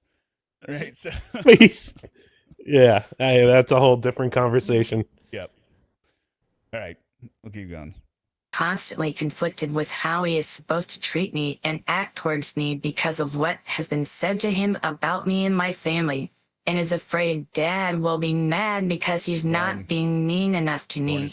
My son continuously puts me on mute also that Lorne is the #1 content gold mine. He's amazing. Don't hear what Dad is saying while on the phone with me. My son is a different person, not around him. 10. Had former husband, Brian C. Boone, explain to the court why/how he believes it is right and appropriate to call me a murderer and keep slandering me, speaking ill of to my son, laughing at and mocking. 11. Had former husband, Brian C. Boone, explain why he never communicates anything to me, especially regarding my son, which will avoid any additional confusion and hurt, and why he feels it's appropriate to decide I don't matter in my son's life. Nothing I say or do is important, and only former husband's reasons are the best. I am not convicted and still have all my rights intact. 12. Have former husband Brian C. Boone explain why he's not my attorney since he, quote, thinks and assumes he knows all there is regarding my case more than me. See, this combined with the licensing is where I got the idea that it was an attorney. And I think the hooch is really hitting her at this point with the assumes. Yeah. Yeah. He thinks and assumes he knows all there is regarding being incarcerated more than me. He, quote, thinks and assumes he knows how it all works. The letters I write, how much commissary costs, and the constant price raises, the regularity and cost of my medical expenses, that I am charged every day to be here in OCCD rules, regulations, etc. He knows nothing about anything. I tell him I have printed documents showing all costs incurred since being incarcerated so he understands, and in which I have prepared as my evidence, also have recorded phone calls from my contempt hearing, which has been postponed, allowing former husband to continue contempt. And stop being so simple-minded regarding my case. Stop being another ignorant, retarded follower of all the other ignorant, retarded followers. Shh. Stop. Sarah said it, I didn't. But again, the shh. Just from the video. Again, this is a letter to the judge. Yeah. Let's not forget that. No, this isn't even a letter. This is an actual motion she's titled. This is a motion. This is something her husband's attorney needs to respond to. Hello, Nicole.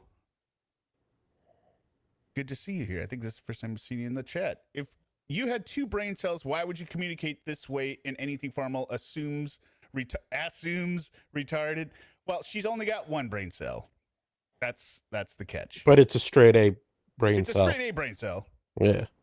Orders by Judge Michael Dean to Brian C. Boone, former husband, petitioner, have not been upheld or abided by and are in violation as ordered. They continue to multiply in severity and duration of time and destruction, being unlawful, extremely inappropriate, and altogether wrong. Former husband is in contempt, stealing and lying to the court. Judge, myself, responded. Therefore, Sarah K. Boone responded. It's true. It is totally a it's true. Situation. It's true. Yeah.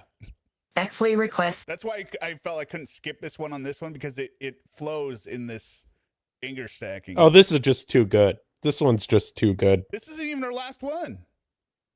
We get another one after this. Court, please grant this motion and enter its order to set and keep a case management hearing regarding all undeniable, aforementioned legitimate overdue concerns and allowed explanations regarding and from former husband and petitioner Brian C. Boone. And just legally speaking here, in terms of procedure, at this point, the judge has already made a ruling. We are not going to decide anything until your criminal trial is done. That's why this hearing was canceled. And she is demanding it be reset and heard. The judge has already made a ruling. You need to be going to the Court of Appeals, Sarah, not writing another rant to the judge. But because you can't accept the fact that you might not know everything, just keep doing the same thing over and over.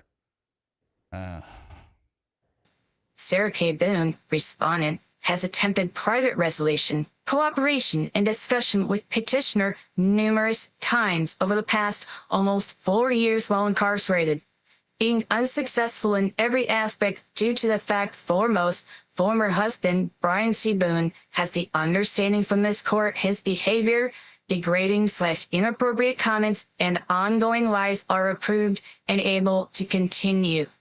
Clarification, remedy, and solidification are requested for all undeniable concerns for all parties included in this case to avoid further confusion, difficulty, lies, and abuse going forward, especially for respondent Sarah K. Boone from petitioner Brian C. Boone. Thank you, Sarah K. Boone. All right, one more letter. And so in this one, she is pissed that he didn't do anything with her motion that was buried 4 pages in. So I love the caption heading on this motion to read letter. Nice. I compel the court to read my letter. It's a bold move. 2023, Judge Michael Dean, regarding Sarah Boone, Brian And this is where we get the other characters. Boone. Motion to read letter from respondent in scheduled case management hearing. Judge Michael Dean. In all my attempts, 16 plus, to protect myself and help from the still ongoing hate, lies, slander, degradation, cruelty, and active abuse from former husband, Brian C. Boone, nothing happened. And this is the other thought I was having. She's literally in jail. The only way anyone can get to her is by agreeing to talk to them or picking up their phone call or calling them. Right. Brian doesn't have a way of forcing himself on you. You are doing this. So, Good point. like, if the one place you don't want to be harassed, you just go to jail. You go to jail. Your lawyer can come and talk to you if you need to. But if you're trying to get away from it all, Has been improved, made better, corrected, relieved in any way for myself, the respondent, from former husband, the court, or judge. I have tried everything. I have made innumerable requests and sent many letters as innumerable. I thought you just Yeah, you just counted them. You just Yep. for aid from all with no success or assistance, listening or care by anyone other than myself, trying to relieve or altogether stop his inappropriateness, bitterness, anger, and wrongdoing. Please see list below of my letters sent to you in court for the Records Management Division of the Clerk of Courts, when for the 3rd time tried getting a copy of my active dissolution of marriage agreement I cannot have because they are wanting payment in order to receive, and I am in jail. I also have no bank account after the one I had was closed after having for 30 years due to non-payment of alimony from We get it, Sarah. Jeez. The bank account is closed. You had it for 30 years. And you had it for 30 years. Big deal. former husband as stated in prior lectures. For 1221, See, there she is again. Prior letters. Yep. Why did she do that? It's clearly letters. Just say letters. 17, 21, 5, 16, 22, 7, 28, 22, 8, 29, 22, 9, 13, 22, 10, 4, 22, 10, 18, 22, 1, 24, 23, 2, 14, 23, 2, 21, 23, 3, 12, 23, 4, 7, 23, 4, 20, 23, 6, 28, 23, 9, 5, 23. Well, you're including this letter on the list. A.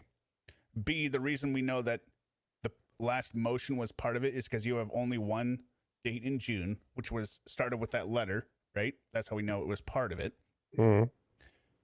And see, maybe letters isn't the best route at this point. You're laying out the case for yourself, Sarah. You're saying, look at all these letters I've written. Nothing's happening. At some point you think, maybe I'm harming myself. But no. Yeah, especially when you're insulting the judge in your letters. She's not insulting him. She's correcting him. That's true.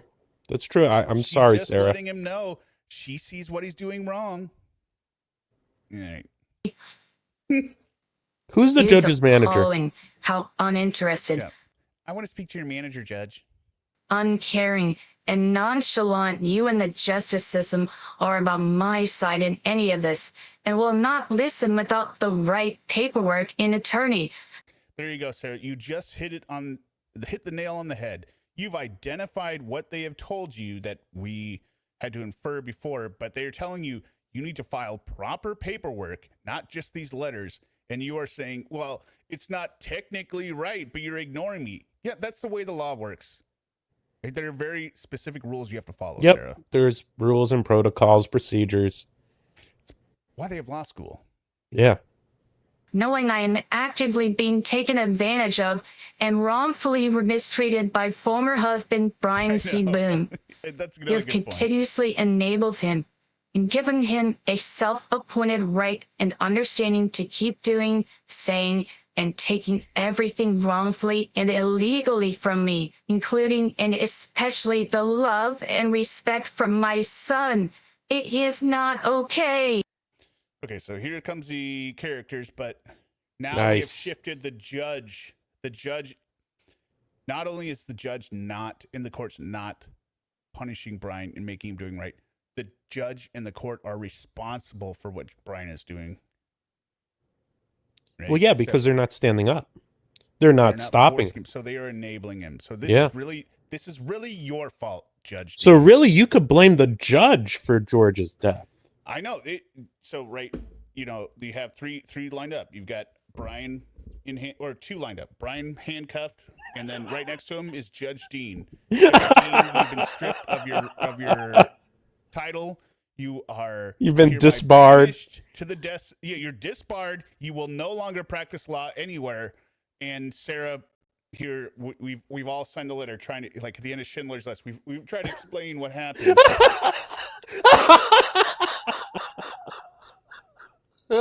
This maniac. Like, I can't believe the way her brain works. But this explains how she got here, right? So, all right, here we go. This is my favorite part. Quote, "You're a killer? That's why I'm not doing anything," former husband said in front of son on phone. Quote, "You are not important to anyone. Former husband numerous dates. Quote, "You are not priority. Former husband numerous dates. Dad says you're annoying and beg all the time." Son told me after asking him to ask former husband if he finally ordered a book and hot meal after being made to call daily to check for 13 weeks. I lie to you because I can. Dad does it like all the time. Son. You make no difference in. I want to see that one part. I had the thought of having a bat. We don't have a bat, though. I was going to borrow one from the neighbors. Like, he's just teeing it up on his shoulder. Like, Former husband if he finally ordered a book and hot meal after being made to call former husband numerous dates. Quote, "You are not priority. Former husband numerous dates. Dad says you're annoying and beg all the time." Son told me after asking him to ask former husband if he finally ordered a book and hot meal after being made to call daily to check for 13 weeks. Let's just look at the statement, though, on it. It says, "Dad says you're annoying and beg all the time." This is what my son told me after I asked him to ask my husband if he finally ordered a book and hot meal after being made to call daily to check for 13 weeks. That sounds like begging. Yeah. You just put in the thing that you're begging. Yeah, I am a method actor. He disappears. He really does. Hear Me Out is not here anymore. It is just Sarah Boone. If SB were offered max custody possible or the $1,000 a month alimony, which one do you think she would? $1,000 alimony. Okay, so max custody possible, but you're assuming she's out of prison, right? Okay, so the prison aside polynomial, is that what you're saying? That's how I'm reading it. So let's say the murder never happened, just on the outside, $1,000 a month. Or you could have Lucas full time and then, I guess, ignore the money part of that, right? She's going to choose the money. That's all she cares about is the money. So she don't give a crap about her son. I lie to you because I can. Dad does it like all the time. Son. You Beautiful. Make no difference in our lives. Former husband, numerous dates, 9/4/23 recent. That's okay with you and acceptable, Judge Dean? Is that Why what would he you are care? giving him permission for and to keep doing it in front of my son? It sounds like your son doesn't like you either at that point. God, Mom, leave me alone. I got musical theater coming up. Poor kid. Mom, I got musical theater. I'm an A and B student. I've got my 7 friends.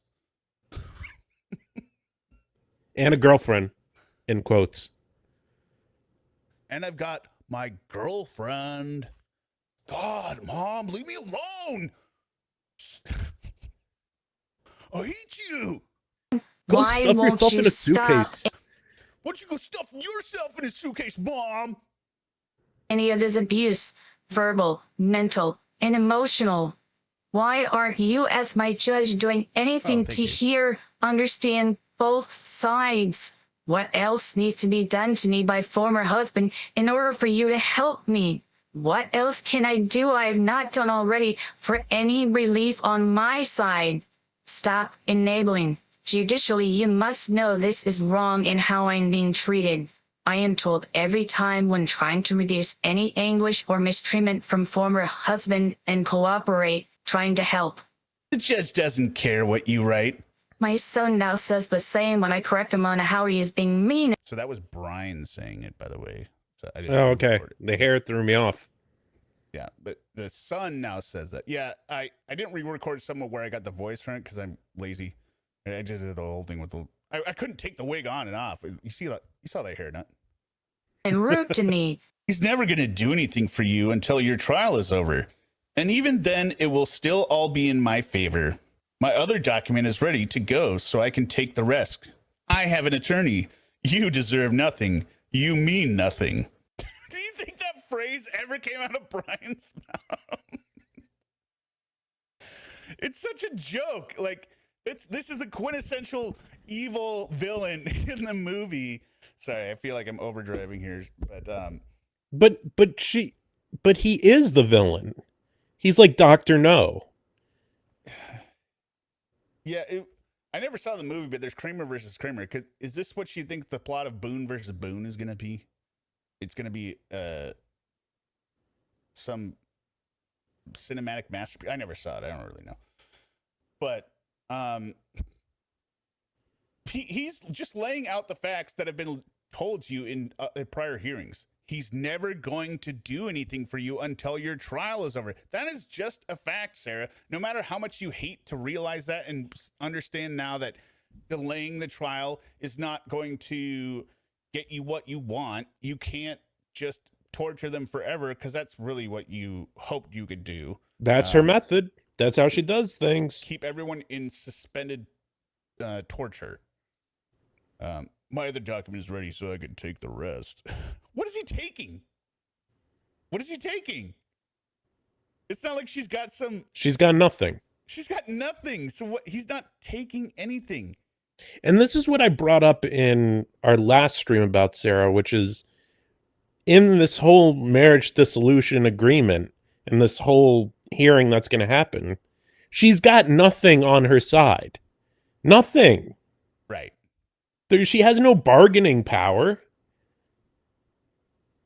I do have one criticism if Brian really said this, which I don't think he did, but he said, you deserve nothing, you mean nothing. You should have ended it with, you are nothing. That really would have been most appropriate. So I think fictitious Brian character in Boone's story really missed one. She told the jail COs they worked for her because she made text. Yeah, she's got that frauditor or soft sit attitude. Like, yes. You're a public servant. Can you imagine telling that to a CO in a jail? To your own CO? You're a public servant. I pay your salary. You work for me. Are you not a public servant? We'll have to get into stupid sob sits and some. You don't know anything about the sob sits. Oh, I do. I haven't gotten into them, but we could do a stream one day. Into them, they're just insanely stupid. I think that's why they just make me want to bang my head against the wall. Yeah. Okay. Well, we'll keep going there. Then former husband gets his precious attorney to file another answer denying allegations because I'm telling the truth all the time about his awful lies, and I am right. Sir, you haven't named a single thing he has done besides stopping alimony payments, which you filed a motion for, and moving, which he also went to court for and had a hearing on. Yep. Nothing else legally that you've cited he has done. He's not legally required to send you Mother's Day, Valentine's Day cards, and a small food package or a hot meal and a book. Listen, so before we did this stream, my dad was here, and I asked him a little bit about the Sarah Boone. Like, I didn't bring up the case, but I kind of mentioned some aspects of it. But my dad went through an incredibly bitter divorce many years ago, before he met my mom and I was born. And like, the sheer amount of hatred he has for his ex-wife is stunning. And just seeing how Sarah is expecting Brian to like still care about her. Like, my dad would not give a flying rat's ass about his ex-wife getting a Valentine's Day card. He just wouldn't. Mm-mm. Or that if she went to prison, that he would pay alimony for her.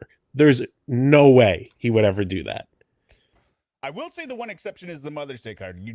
I mean, break it down, right? But it is the response, just like my wife and her ex-husband, right? She'll get the boys to get the Father's Day cards for him, etc., depending on who they're with, right? But that's because that's a role, right?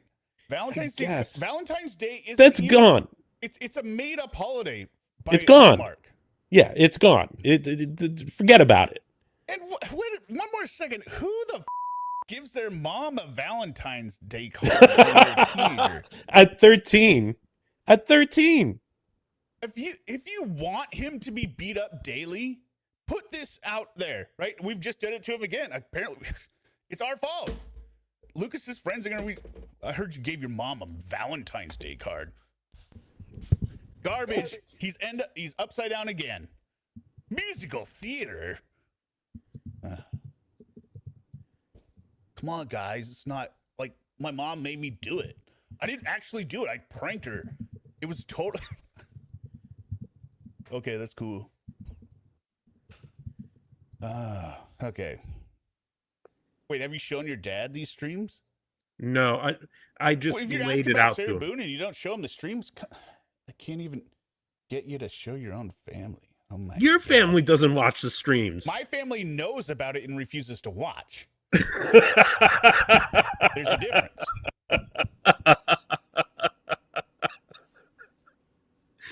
I don't think my dad would even know what a stream is. He's 82. His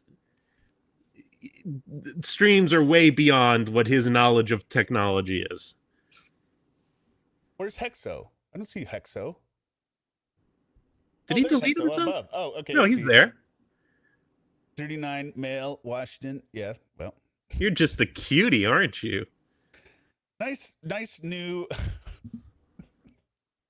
That's a Ricky Gervais. ExDerek doesn't know this because he doesn't know humor. He doesn't know comedy. No, Touch I don't. Girls should not be punished. I'm not going to say the rest of the line. Women are dirty. Anyway, yeah, no, my family just refuses to watch. I send them the stream in the family chat.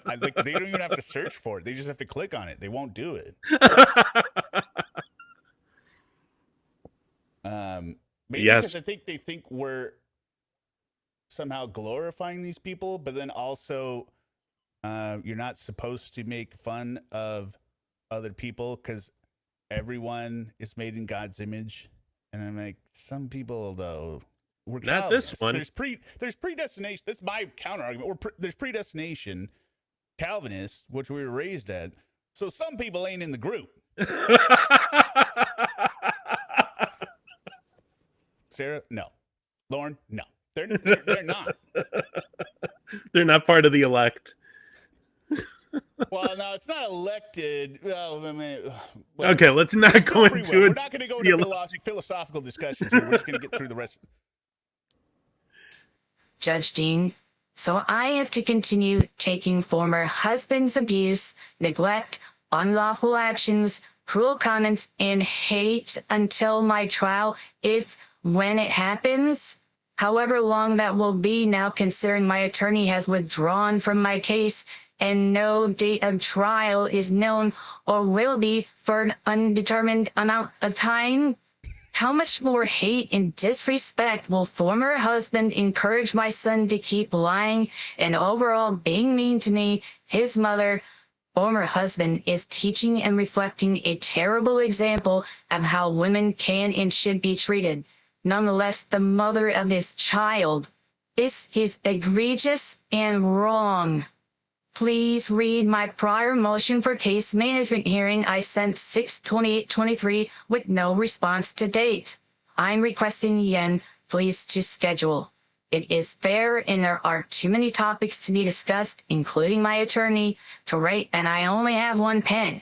Thank Necessary, lawful, active, Seriously? important topics. What is the certified notice of delinquent support filed on 8/3/23? Please grant my motions and schedule. There it is again. Motions. That one I could understand more like PAX, but what was the Sure. one? The middle one made no sense. Packs, Letters, yes, because it was clearly plural there. Just say letters. Just say motions. You dumb. I just said idiot. I don't know why I blurred out idiot. But My imperative overdue owed meeting. Everyone needs and must have the same understanding now and future. It is fair. What else can I do? What's left except for me begging, which former husband says I do all the time? What Because am you I do. doing wrong in order to be treated rightfully, properly? you're begging through this entire. You're begging in this sentence. Yeah.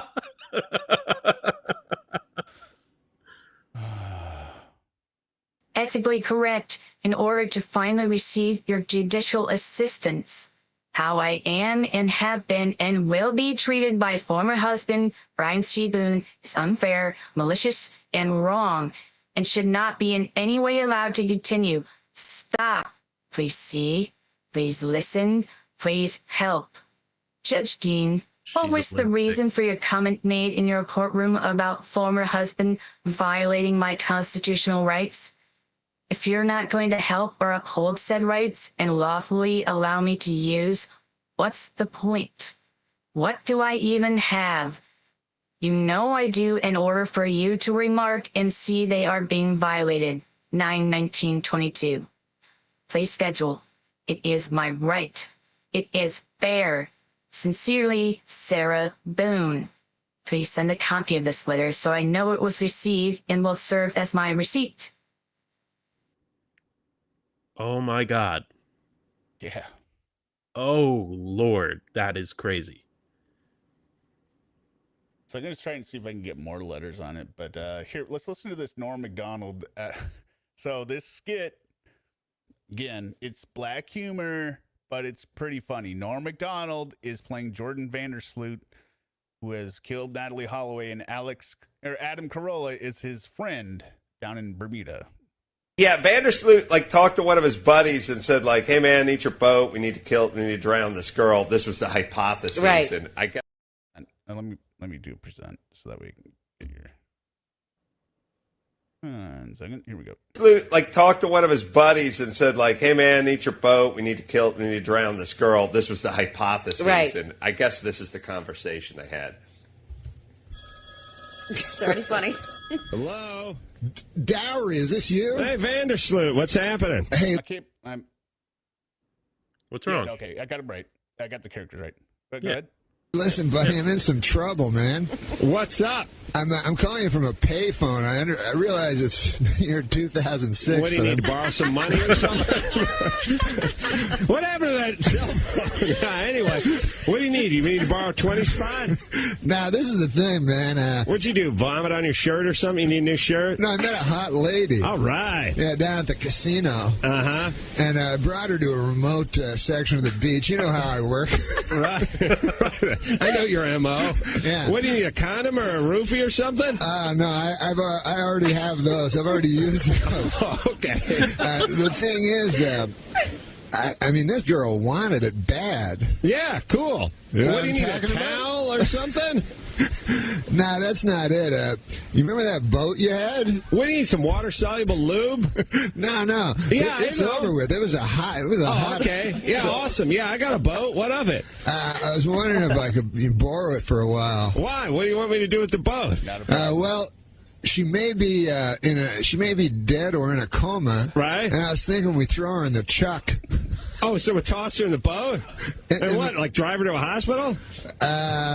No. What about the ocean? So let me get this straight. You met a chick at Carlos and Pepe's. Yeah, she was hot. I did a jello shot off her belly. You did a jello shot. You dropped a digit on her on the beach, and now you want me to drag her into the ocean and throw her in because she's passed out? Yeah, but I don't want to go. I don't want to go with cool. you. Is it cool if I don't go with you? So hold on a second, because a minute ago I was watching The Honeymooners and enjoying a Zima.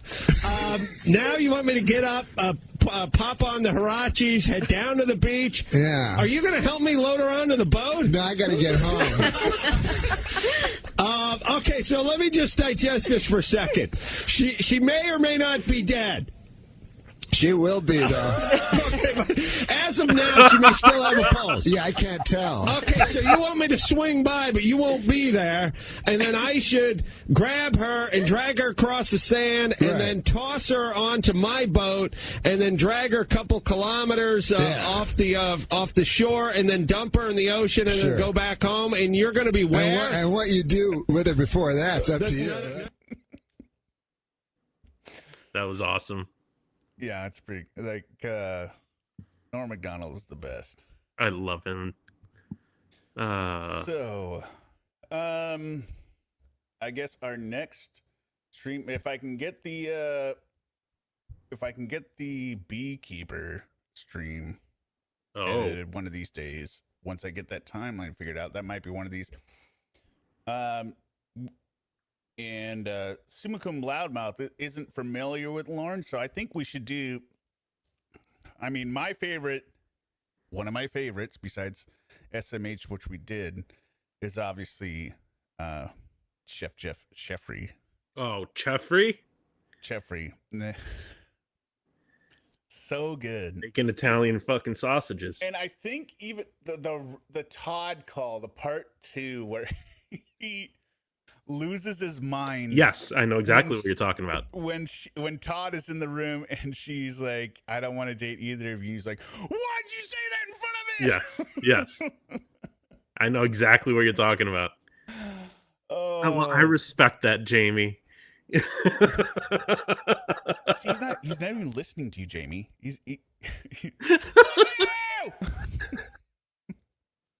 I mean, Jeffrey's good. I do love myself some Tawd.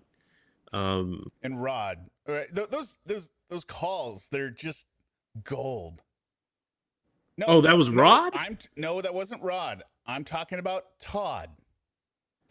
Tawd is in the room. No, I think it was Rod. No.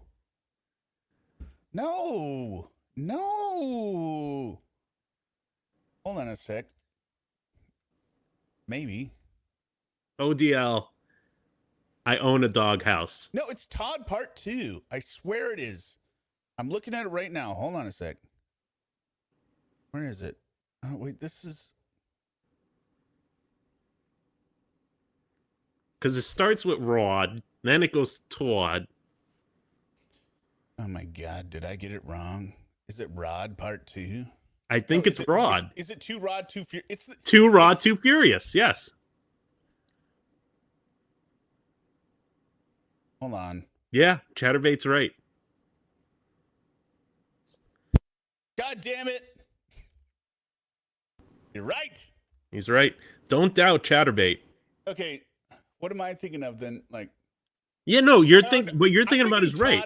I'm thinking Tawd when he's like, oh. You said Tawd wouldn't talk to you like that. I mean, you have talked to him on the phone. Remember? Yeah. Oh. Like quivering in rage. I do like myself Too Rod, Too Furious. Okay, so there's Too Rod, Too Furious I'm thinking of. Yeah, Too Rod, Too Furious is okay. That's a great one. Let's just, for the sake of summa cum loudmouth, let's just put the section here. Present. Share screen, window. Chrome tab, Too Rod, Too Furious, share.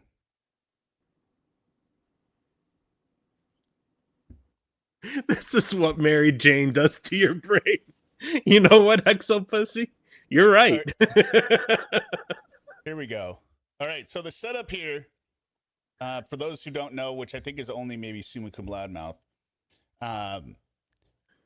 Lorne is extremely jealous of. Wait, I didn't put it up in here. Okay, Lorne is talking to the robot, his girlfriend, fiance, Jamie, and Jamie has been talking about doing a movie with Tawd and Rod.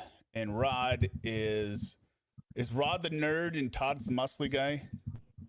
I can't keep track. I mean, I've been. Well, the real muscular guy's Carter. Yeah, Carter's Stack and Jack, but Rod is the nerd. But she's been hanging out with him, and Rod is bitch boy virgin.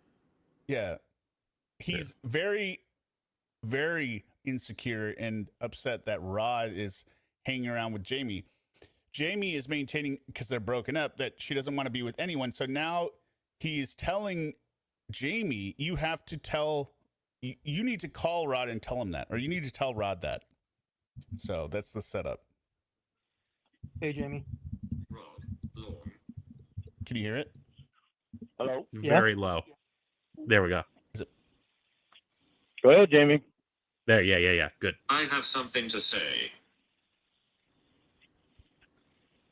Okay. Here it comes.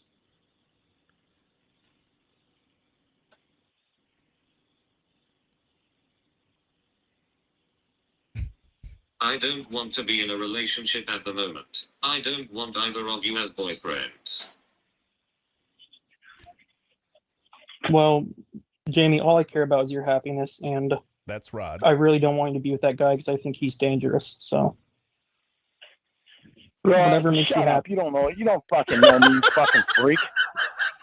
So, I'm happy we get to hang out with each other, and like I said, I just want you to be happy. So. Oh, thank you, Rob. My happiness is important. It is. And I don't think you'd be happy with that guy anyways, so. Really, Rod? Really? Nicole, 420, yes, are you familiar? Really? Her and I were very happy together before. No, she doesn't want to be with either one of us, so. We actually love each other, Rod. Still. And I certainly don't need your ass.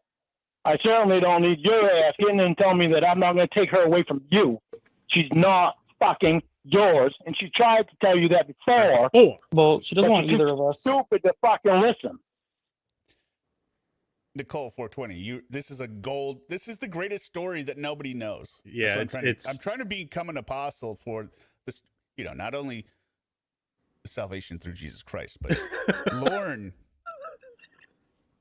is the funniest, the most unintentionally stupid, funny person that you've ever heard of. He's such an idiot. Yeah, I don't think you heard anything she just said. Well, I guess we should mention he got arrested on TCAP, To Catch a Predator, in 2007, NBC. This happened 10 years before this call. 12 years. More than that.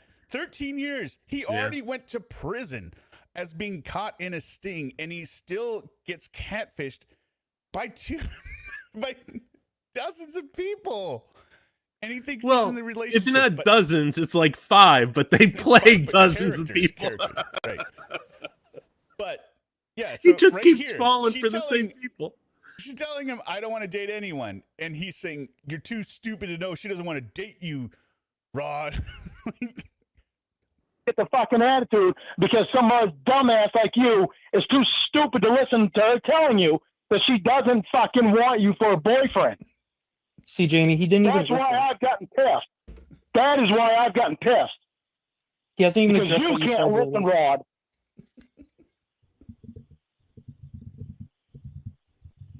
Jamie, he doesn't even address anything you said. I don't think he was even paying attention. And we need to explain as well, Jamie, the reason she sounds like a robot is because she is a 25-year-old porn star who lost her voice due to COVID. And she exclusively uses a text-to-speech British male robot voice app because he couldn't understand the female version. See what I mean? Believes it's real. This guy's not boyfriend material. Jamie, you fuck. You put this fucking internet bitch in between us, Jamie. Good fucking job. See, Shut Jamie? up, Rod, you fucking little faggot. Look at how he acts. Virgin Look little how I piece of act. shit.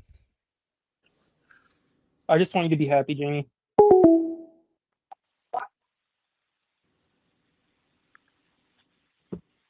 What? Okay, so we have that cleared up, right? Both of you. Hey, I heard it. I heard you Jamie? loud and clear, Jamie. Jamie, Hello, Mendoza. you. What do you want? Did you just say "fuck you" to Jamie, you little I piece of just shit? fuck you. No, you fucking cunt. Don't you ever talk to Jamie like that? He left. What? Well, there you go. Well, there I go. Don't you fucking feel happy for yourself? You told that motherfucker that you didn't want me too. Yeah. Good fucking job, Jamie. Now the cocksucker thinks he fucking still has a chance with you. Well, fucking great. You really stick up for us. Thanks a fucking lot. And see, you really fucking love me. All this fucking time, and all you give a fuck about is what Jamie wants. You don't give a fuck about us. Just as long as that piece of shit hears that you say that you don't want me. Fuck you. What?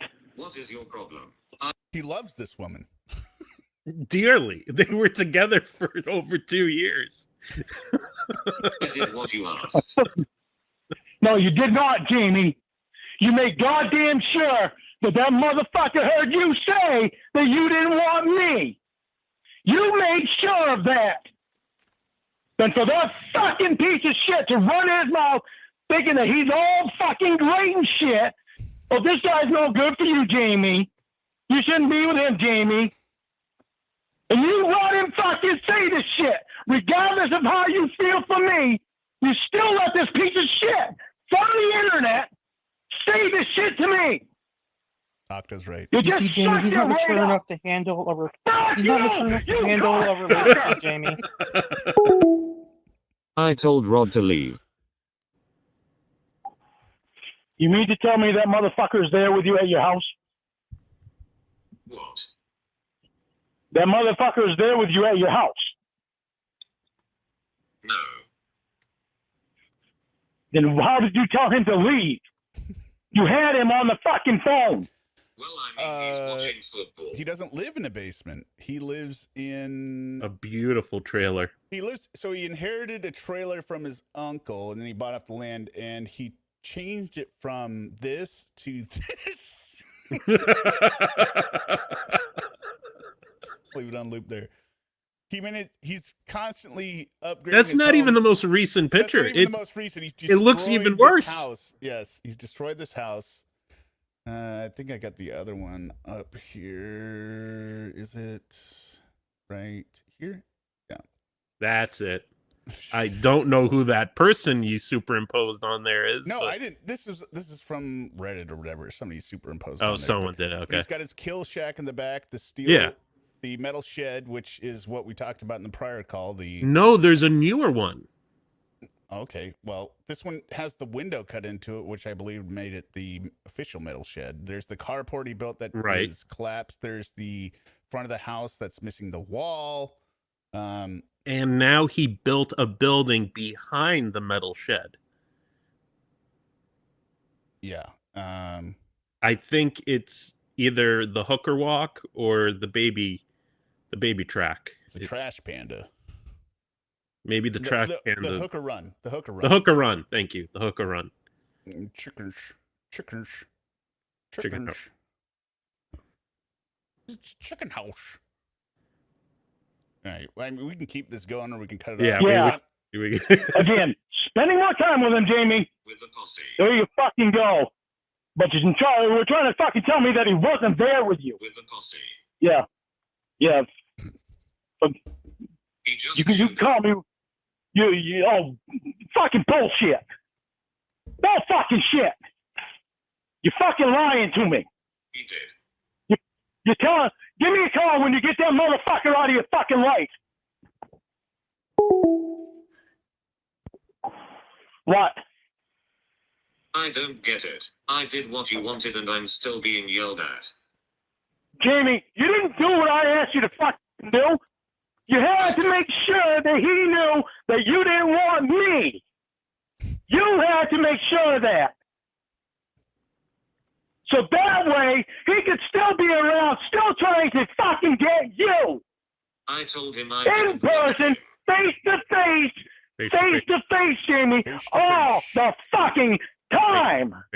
I told him when you don't want to spend time with me, even over the fucking phone, and you don't want to come up here and see me, then I'll bring that piece of shit with you. That's so fucking insulting after all the fucking time that you and I have been together.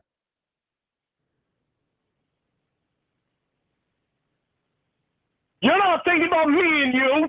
You're thinking about the fucking money that's in Ron's pocket. I want to make sure you both knew I don't want to be with anyone. Well, you're making damn sure me and you never being together is what you're doing.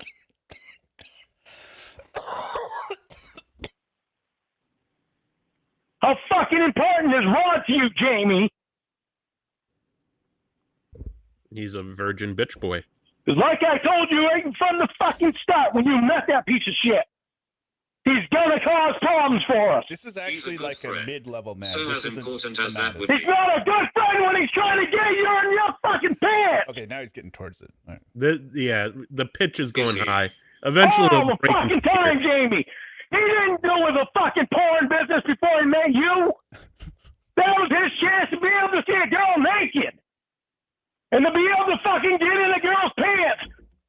Regardless if he had to pay for it or not.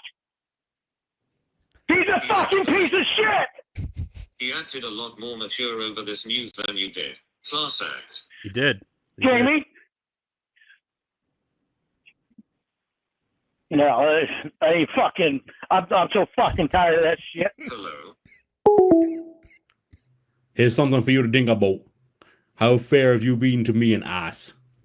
You, many opportunities. You brought a piece of shit in and are spending time with him and saying fuck you to me. Not only that, you let him think that there's a possibility for him and you. I told you before that I'm not playing a game. Let's say that again. He'll get so enraged he can't even speak. Yeah, no, it's just it's filled noises. the buffer in his brain. Yeah. You want him, then go get him. I'm done fucking around where you spend all kinds of time with that piece of shit. You had many opportunities to come up here and be with me. Stop fucking around, Jamie. It's gotten old. The only one holding us back. The entire point was so Rod knew he didn't have a chance. But now that she said she doesn't want to date him, eventually she's not going to be she's not going to be single forever, Hexo. Eventually she's going to date somebody, which means could be Rod. Heck is you. We is not just about you, Jamie. We is about us. And when you bring some piece of shit in from the internet and start spending all kinds of time with him, you already know for a fact that it's going to piss me off. And when you start comparing me to that piece of shit, you already know for a fact that it's not going to go over well with me. Especially with what we've already had together. You're not read about everything. You certainly not read about leading him on and wanting me to act as if it's nothing when it's something that means a great deal to me. I told you I didn't want to be with him. What are you talking about? He handled it like a mature adult. Yeah, and you made sure he knew that you didn't want to be with me, so to keep his hopes alive. And you compared how he acted to the way I acted, and you know He should be concerned about that statement, not what the implications are for Rod. You know what I mean? What do you mean you don't want to be with me? He's just concerned about Rod's interpretation of what it means for their relationship. He's so stupid. damn well that I acted like I did because of the way I feel about you, and it just threw me to the floor again when you tried comparing him to me. Why didn't you tell him that you and I were working on getting back what we had before? And Oh yeah, this is Pat. Yeah, just for the uninitiated, Sumakum. This is Patrick TCAP, the GOAT Lorne impressionist from. He's actually Irish. He's got a thick Irish accent. He's Irish, but he lives in Japan. He lives in Japan. Yeah, but yeah, and yeah. So, but he's the greatest. I don't know why it's just so good. making it better. Instead of I'm telling both of you that I don't want anyone right now. You didn't say that because you wanted to let him continue thinking that he is still a possibility and didn't care how I would feel about your words. As long as he still thought there was a possibility, that's all that mattered. What the fuck are you talking about? You specifically said that you would tell him both of us. You didn't just tell Rod. You wanted to make sure that you told Rod and me so that he would know that he still had a shot with you and that would still keep him hanging on. Why didn't you just tell Rod? And how did you come to this conclusion?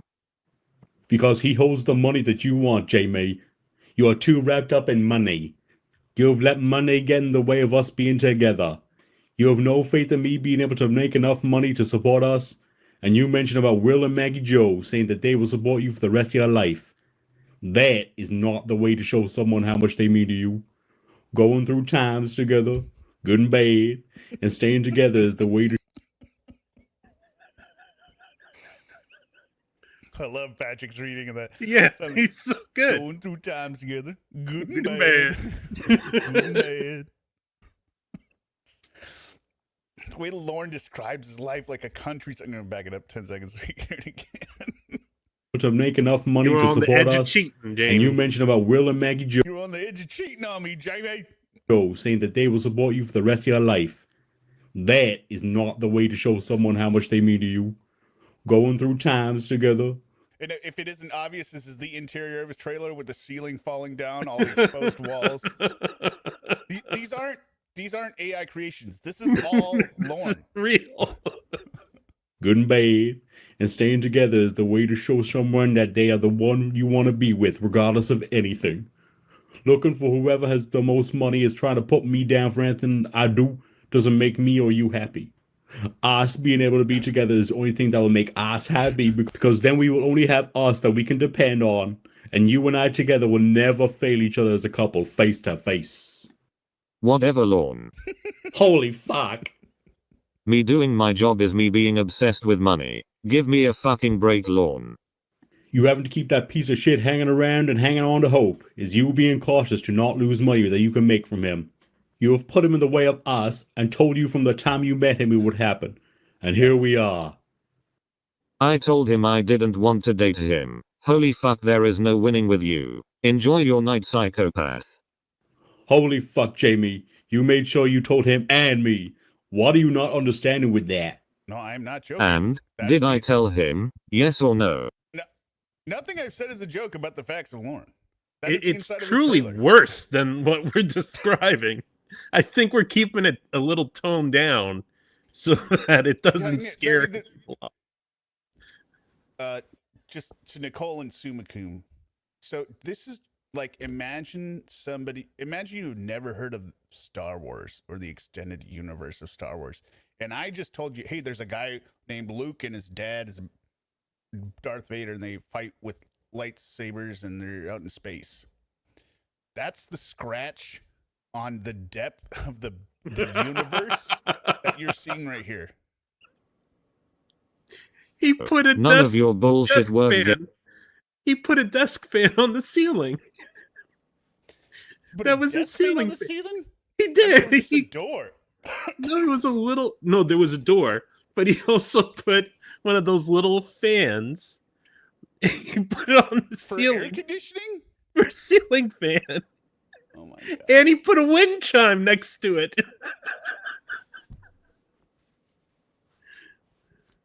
Mind you, his house is missing walls. Yeah. But it feels so good owning land, you just can't help making it better. Games Lorne. Yes or no? And you did that to make him feel like there was still a chance for him. That's why he kept running his mouth to me. Yes or no? Why didn't you just tell him and not me? Yes or no? Whatever. Go spend time with that piece of shit like I know you want to.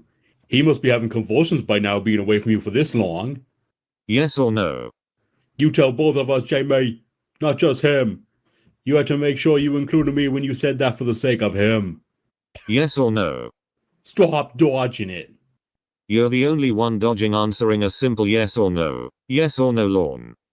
Well, I'm not dodging that you told him, but you're dodging that you included me for the sake of him. The tip of yes the or iceberg, no? and it's true in this Just case. yes or no, Lorne. Nothing else. Just tell me the truth about why you included me when you told him, Jamie. Trying to yes trap or no? hookers. Asked and answered. Your turn. When did you say yes or no? Scroll up to where you found my response of, yeah. And then I said other things. Right, scroll up where I said I want a yes or no without BS. Yes or no? Why do I want to give you a straight answer when you don't want to answer my question? And what words of I love you and I want to marry you can you not hear? I just ruined my pizza. Fuck. Yes or no? Yes, I will marry you. Hey, Knight, you don't want to give me a simple yes or no to a simple question. You don't want to answer my question either. Are you saying night pretty early, aren't you? Spending your time with anyone special again tonight? You can't answer a simple yes or no. Why would I answer anything? Well, because if I answer your question, you won't answer mine. You will get your own way again. I know you, and I know how you do things with me. Hey, Knight. Okay.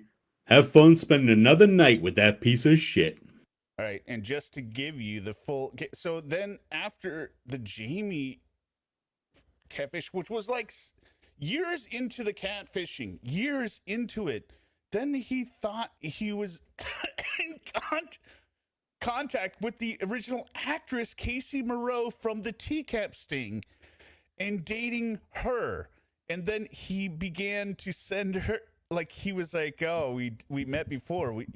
I love you. I've liked you for a long time. And he sends these dancing videos that just and anything like you just. I don't even know. I want to find one specific one. The pillow. Oops. Love bring good times. Come on. Let's celebrate. We're gonna have a good time tonight. Let's celebrate. He's wooing was Casey in her 30s, young 30s. He's 50 something, 52, and he is crooning, he is wooing the actress, the minor actress from the original NBC TCAP sting. Yeah, the pillow one, man. Yeah, I want to find the pillow one. That one is.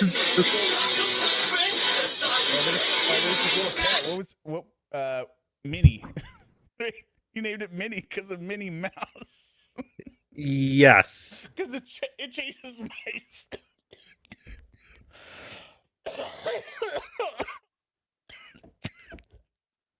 It's gonna be a quick one, baby.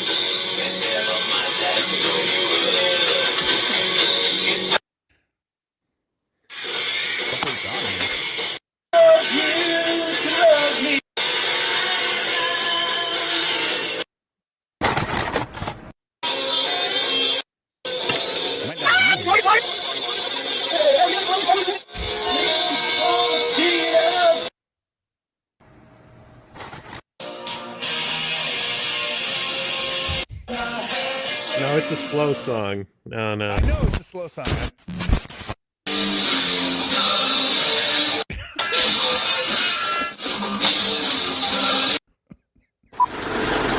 Baby, you're the reason why I sing this song.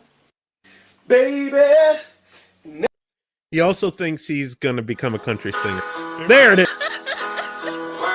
Oh, yeah, that's my dance.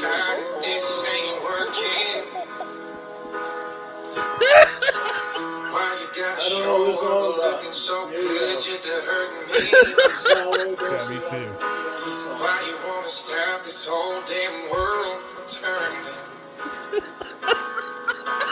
Mercy. Why you hanging on so tight if this ain't working? There's another one with the pillow, isn't there? Mercy. What? Why you hanging on so tight if this ain't working? Let's see it. It's all that really matters. Someday, baby, you're not gonna be the ones that good luck's gonna shine. Someday, baby, you're not gonna be the ones, so hold on. You're headed for a better life. Oh. Why he's dancing with the pillow, right? Why is he holding out his hand as the lead and having the pillow? Like, you could mime the thing with it without the pillow, but now that you're dancing with the pillow,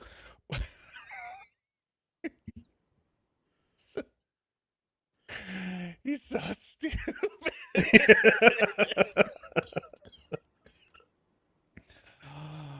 Wait, one more. Let's see here. Girlfriend ring. I want to see the girlfriend ring. This year. Yeah, so there's a girlfriend ring. He while he was dating Jamie, he got caught cheating on Jamie with no, wait, what was it? He got caught cheating on Casey, responding to Jamie via texts, right?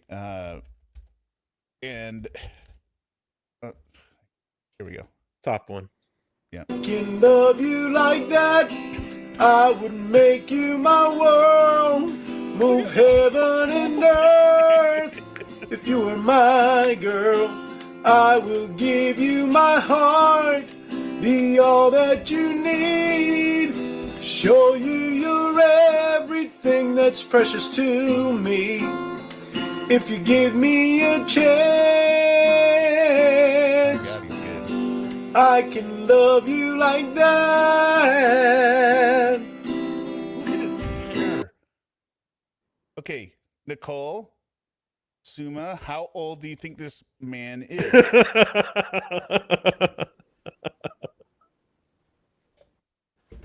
I want a number. I want a number in the... Oh, but you said it before. Well, maybe they weren't listening. Mm. It could be like Lorne. They could not listen. Well, we'll keep playing it. You want tenderness, yeah, no. I got tenderness, and I see 52 years young to the heart of you. If you want a man who'll understands, you don't have to look very far. I can love you, I can love you like that. I would make you my world, move heaven and earth. If you were my girl, I will give you my heart, be all that you need, show you you're everything that's precious to me. I can love you like that, I will make you my world, move heaven and earth. If you were my girl, I will give you my heart, be all that you need, show you you're everything that's precious to me. If you give me a chance, I can love you like that. Here it comes. Okay, baby. There's a song. And now I want to say something to you.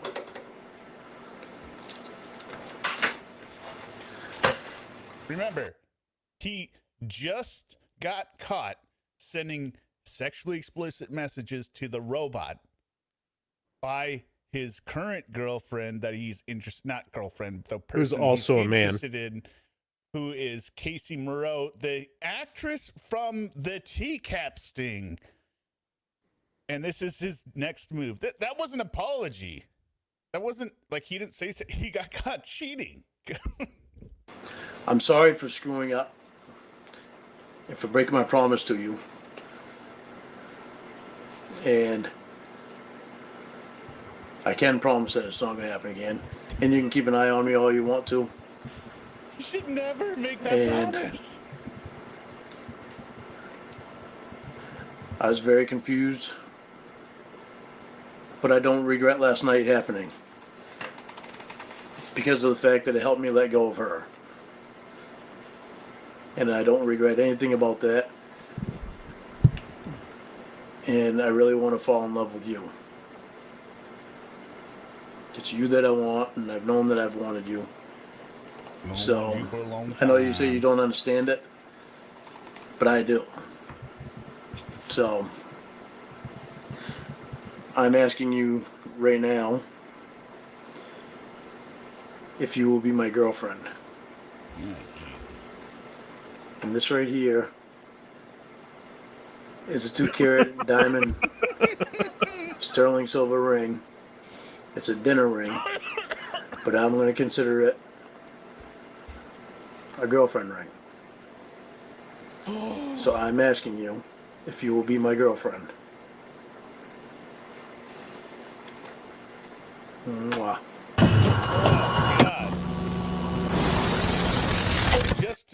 Just to clarify here, the person he thinks he was singing that to is this person.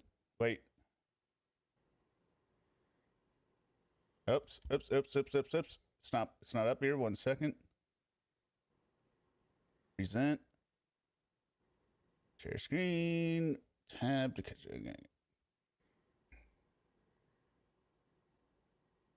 It was Lorne, L-O-R, and you're Kayla. He should have a 2-0. That's how special you are to me, and that's how much I love you. But he clearly knows what he's doing is wrong, telling her to delete all evidence of their chat log. Okay, delete your archives and remember, Mrs. Kayla Marie Armstrong, I love you more than anything. He was so excited to be here, and he came walking in very proud, very excited. Look, we got these new chairs. You have to sit down. I have to sit down? Yeah, look. It's a massager chair. God, It vibrates when you press the buttons. Oh my God.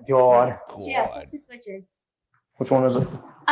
You can use either one of them. It tells you there's one for your butt, there's one for If you were catfishing someone, the reveal would be that it was Casey Moreau behind it the entire time. Right? Oh man, you got burned again. Not somebody representing themselves as Casey Moreau, because that is embarrassing, Lorne. For the third time. He's in Maine. He'll be damned if you say anything bad about Maine. And he's a country boy. your lower back, and there's one for your upper back. I just felt my butt. Because he is. Yep, that's the butt. You can pretty much tell a difference when you press Holy, yep, that's my That butt. feels so good, right? I thought you had blonde hair. Do you like it? I dyed it I think, myself. I think it's pretty. Thank you. It's very pretty. Very pretty. I'm going to hit my Lorne. I'm not ready to just come out and say it like that, yeah. Didn't expect me to ask you that over the phone, did ya? Those calls are the calls with the decoy. What? But it's not to Casey. Those are to Southern Aphrodite. Yeah. Those are just Southern Aphrodite, but the character of Kayla played by Character Casey of Moreau. Kayla. Yep. So, hello everyone. Hello Bullrush. So Sumukum and Nicole, what we do every year is we go through the chat log. That's 400 pages, and that's called Lornt. So if you look in this channel, at least you'll see some early playlist for 2024. That's how ExDerek and I got a sentence together. United. Court ordered. Imprisoned. Yeah. Where's Oh the my pizza? God. I was waiting to eat because I thought you Wasn't were bringing bringing you any some. pizza. I wasn't bringing any pizza. Bring no pizza. Well, weren't you going to bring me something? Well, yes, I Yes, was. it was. And I did. I did. Did you bring any condoms? Yes, I did. Where are they? Out in the truck. Well, what good are they? Very well put, Octopushy. I'm trying to run multiple. Okay, yes.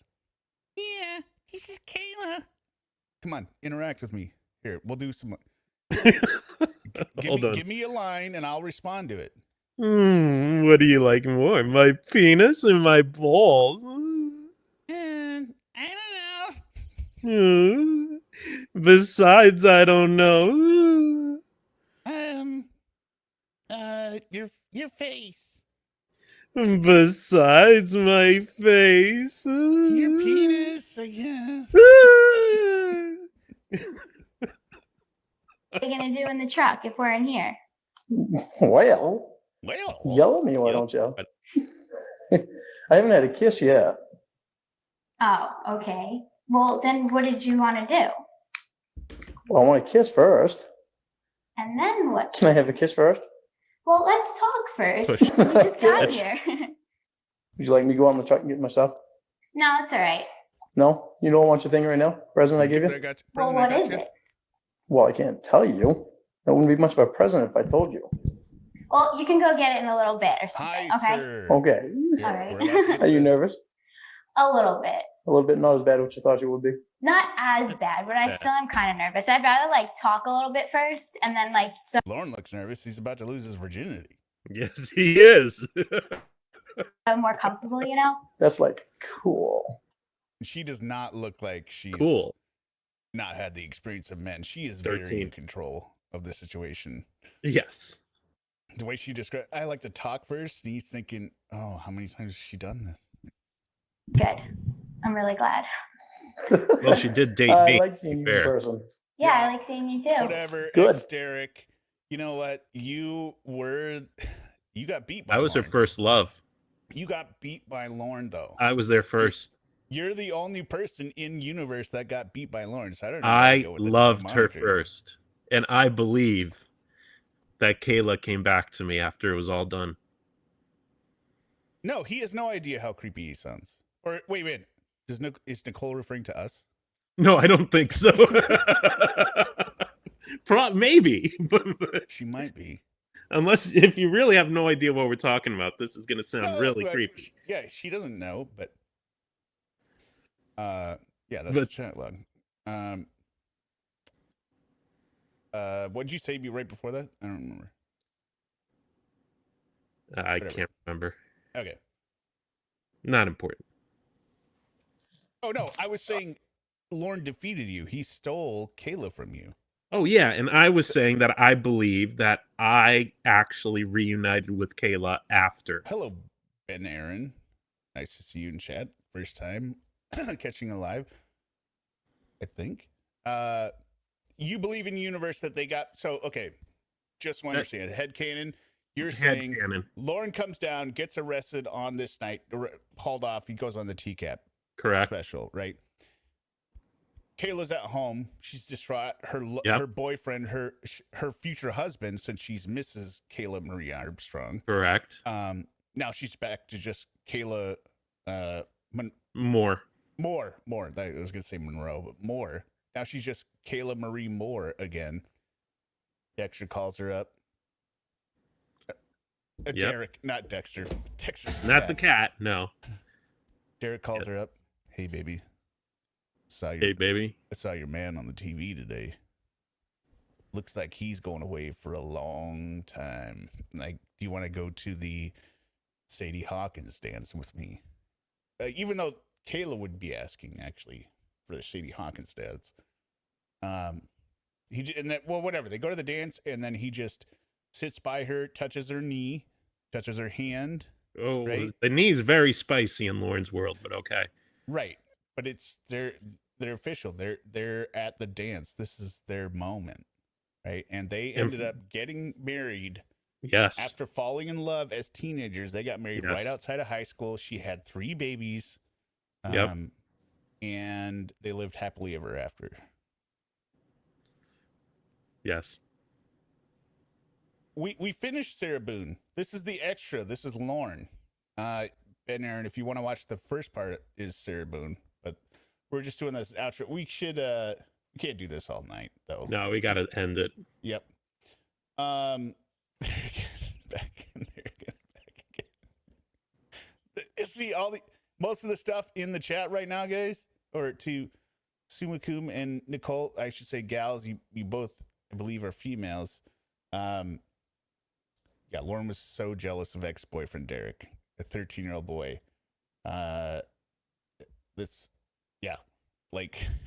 why I'm seen in the intro hanging out with a 13-year-old boy, not because it's some weird pedo thing. Just happened to partner with a character in the universe. I'm outside the universe, so I'm not locked into a character. Correct. But yeah, so aside from that, I think we'll end it here. Anything last you want to say? That's it. This was a good note to end on after infuriating Sarah Boone. Yeah, sir. I never feel good after watching Sarah. I feel good after Lorne calls watching him when he ends crying. And wait. We got to keep playing until he gets to hello. So, this is getting hot. How come? Oh, because press the red button. It's a heater too. You gonna have a seat too? I like to sit on the edge of chairs. Do you? Yeah. Super comfortable there. Hi, sir. How are you? Hi, sir. All right. How are you doing? What's happening? Not too much. Not too much. You a Boston fan?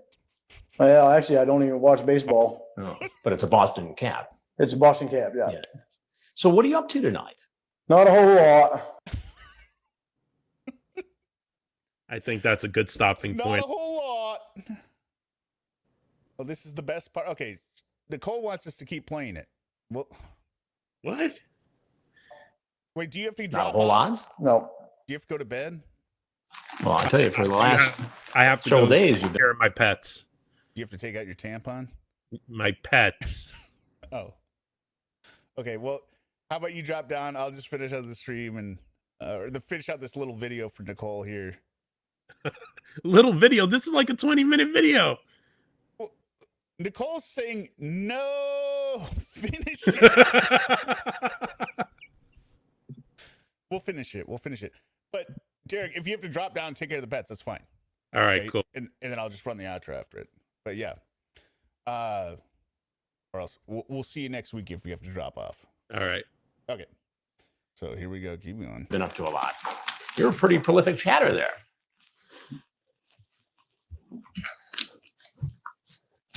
Want to explain yourself? Not really. I never really was going to do anything. You weren't really going to do anything. No. So you brought condoms. What else did you bring?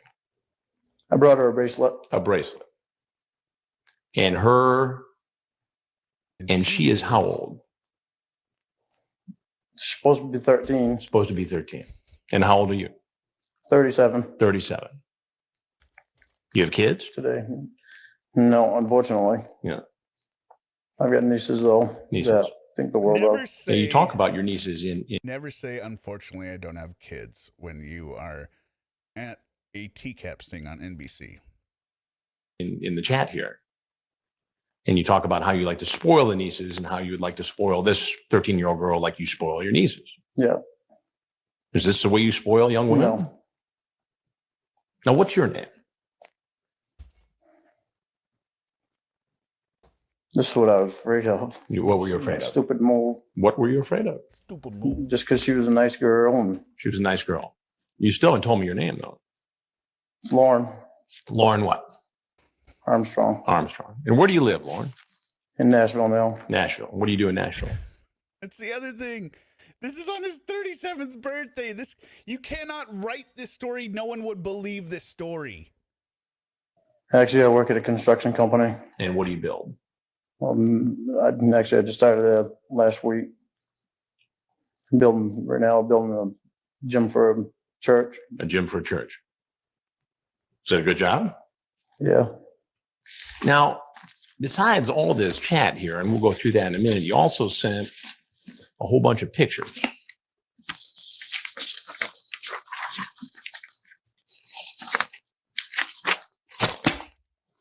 Now, why would you think that's appropriate?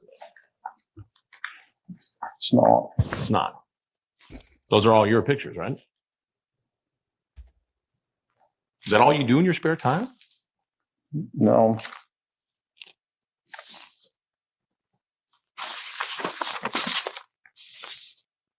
You ever get in trouble like this before? No, I've never done this before. You've never done it before. Which we find out later. Again, all of you know this. Most of you know this in the chat. We find out later was total a lie. He had done this multiple times before with other people on MySpace, which we found out through the catfishing. And then he got catfished multiple times over. Have you ever met anybody in person who you first met online in a chat room? No. This is the first time. So Yeah. what made you all of a sudden for the first time Do you have a chicken? Do you have a chicken house? get online, chat up a 13-year-old girl, and drive up from Nashville to meet her Oh, you got for competition. sex? No, I didn't. Lorne, you send her naked photos, you have an explicit conversation, and you bring condoms.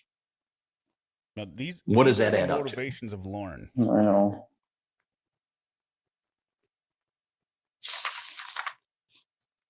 As I've developed them. Physical contact with a female is number one above everything. Money without effort, superiority over others.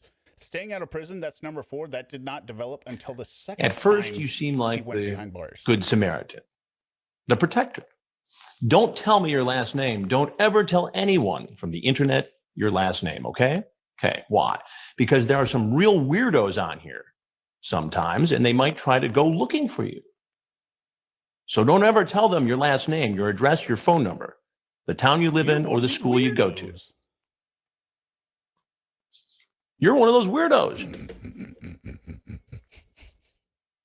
I mean, was that some kind of a ruse to gain her trust? No, it wasn't. It wasn't. So how did it go from, hey, be careful?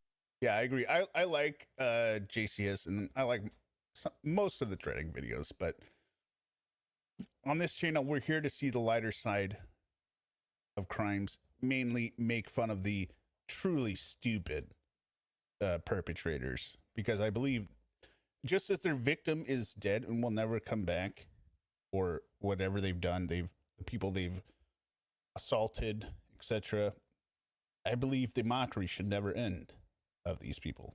Careful, don't give anybody your last name to, hi, here's some naked pictures of myself and I'm coming over with condoms. In a world where we live in, You don't know. perception is... Well, you must know something. Integrity is everything. I mean, help me to understand this. I don't know why. You don't know. I even did. You don't know why you did it. Well, I think I know why you did it. You did it because you wanted to have sex with a 13-year-old girl. I don't think that. No, what? I don't think that was it. You don't think it was it? Well, why don't you help me out? Why don't you? Chris, almost 20 years ago, is already mocking the mini syllables. Oh. Tell me what it was then. Because I wasted 5 years of my life on the internet talking to girls that give me an embarrassing story without explaining anything of your current embarrassing in criminal situation. Here we go. that gained my trust, and she seemed like somebody I could trust. You could trust. So when you say you spent 5 years on the internet, what, getting taken advantage of by women? In what way? In every way. For instance. I was over in Washington State. Not sexual. That's when I started going on the internet. When you lived in Washington State, you started going on the internet, and what happened? I met a girl. She said her name was Amanda James, and she told me that her daughter was her niece, and that she was watching. That's the other wild thing. Like, how many people? This guy got catfished before he was intentionally catfished for being on TCAP. How many people actually get catfished in the world? And then this guy, on top of that, gets caught on the TCAP sting and then gets catfished again on purpose or by targeted catfishing. But he was randomly catfished the first time. Oh. And he showed up on his birthday. You can't make it up. Her niece, well, she actually had custody of her niece. Stop saying niece. And then? 3 years later, I moved back to Maine just to be close to her because she lived in Pennsylvania. And I didn't date anyone. I didn't see anyone because of her. All right. So what happened? I got back to Maine and I was, another just thing in real. Chris was the first person to hear a Lorne call, right? Where he's caught in a lie and has to hear Lorne formulate the answer on the fly. And Chris is sitting there like, what? Chris is the first Will. I was talking to her on the phone and she, my sister wanted to say hi to her. And my sister had been on the internet for a couple of years and she was able to read people pretty good. And what happened? And she got on the phone with her and she, after she got off the phone, she was only on the phone with her for about 2 minutes and she got off the phone with her and told me that she wasn't real. She wasn't real. She told me she was lying to me and she'd been lying to me all along. I wonder if Chris thought this was going to have some big dramatic twist at the end. Does anyone else that knows this? Like, I want to know what's in Chris Hansen's brain because he knows people are lying for it, but this guy is telling a major story that has seemed totally unconnected for. Maybe he thought he was going to say I was abducted by aliens. Right? So this guy is crazy. But like Chris is just sitting there. Did you ever meet this woman? Did you send her money?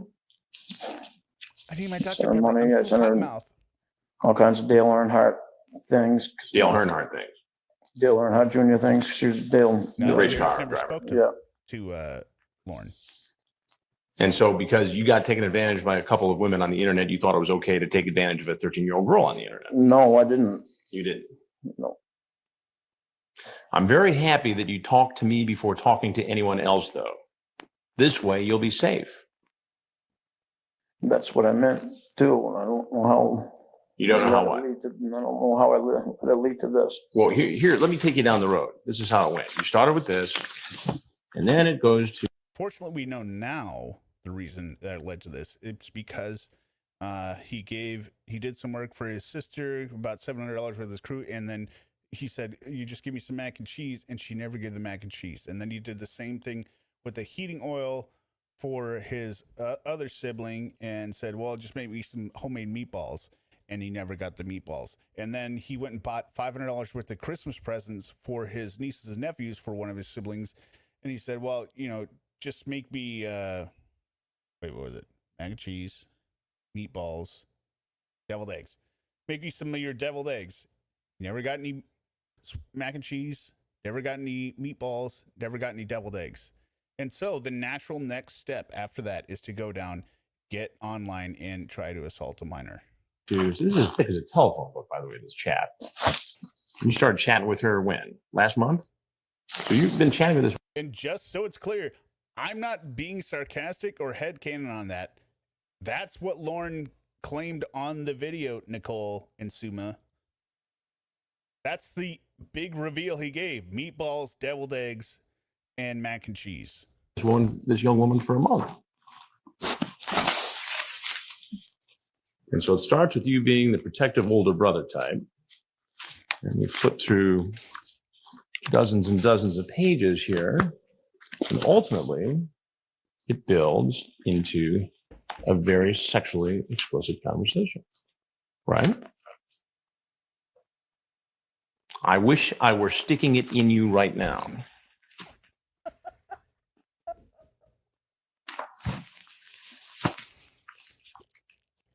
just thinking about it. Well, I weren't really going to do anything.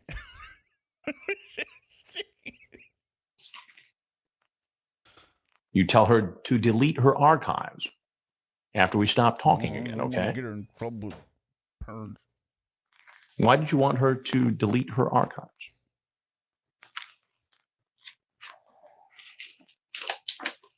Help me out. I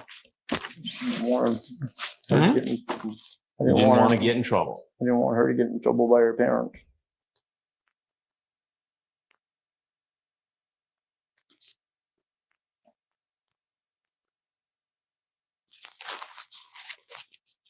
I mean, this goes on and on and on.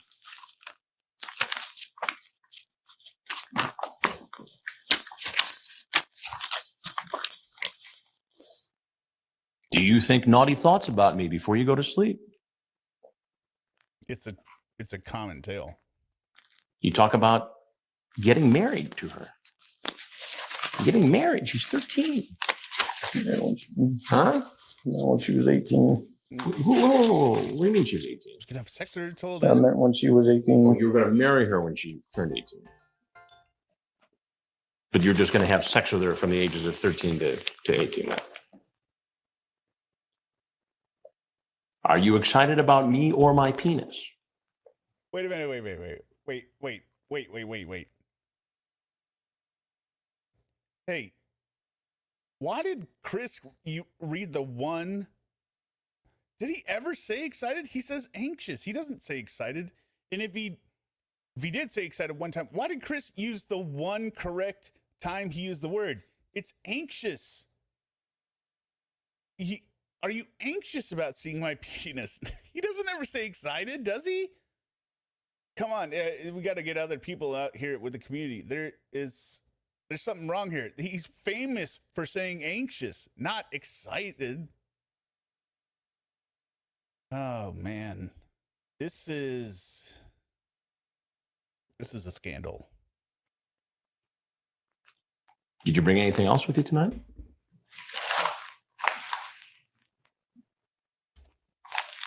Like what?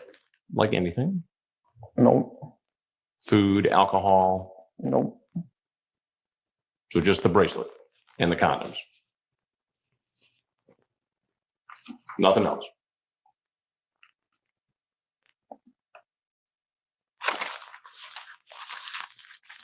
What do you think ought to happen to you? Oh, here's a good one. Is Miss Vagina thinking about Mr. Penis? What is she thinking? What's up with that?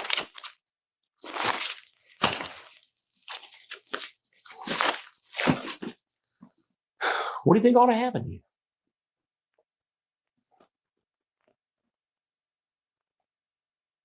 Help me out. I think I should go to counseling to get off the internet. You should go to counseling and get off the internet. Did you ever say to yourself, hey man, I got a problem here? No, because I never thought I did. You never thought you did. Does this incident make you think that perhaps you have a problem? What are you going to do about it? I can do some things I can't do that. Oh my God. Well, do you ever watch television much? You ever watch a program called Dateline NBC? Well, there's something I got to tell you. I'm Chris Hansen with Dateline NBC, and we're doing a story on it. Now, you're free to walk out of this house right now. But if there's anything else you want to say, now would be the time to say it.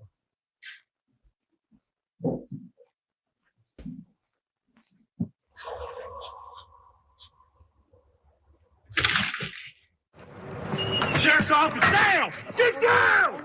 On the ground!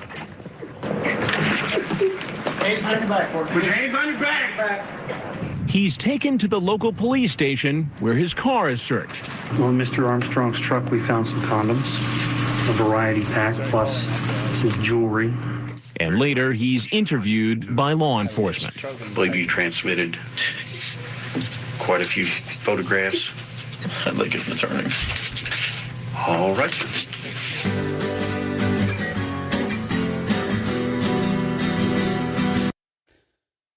Yeah, so did they really need that many cops?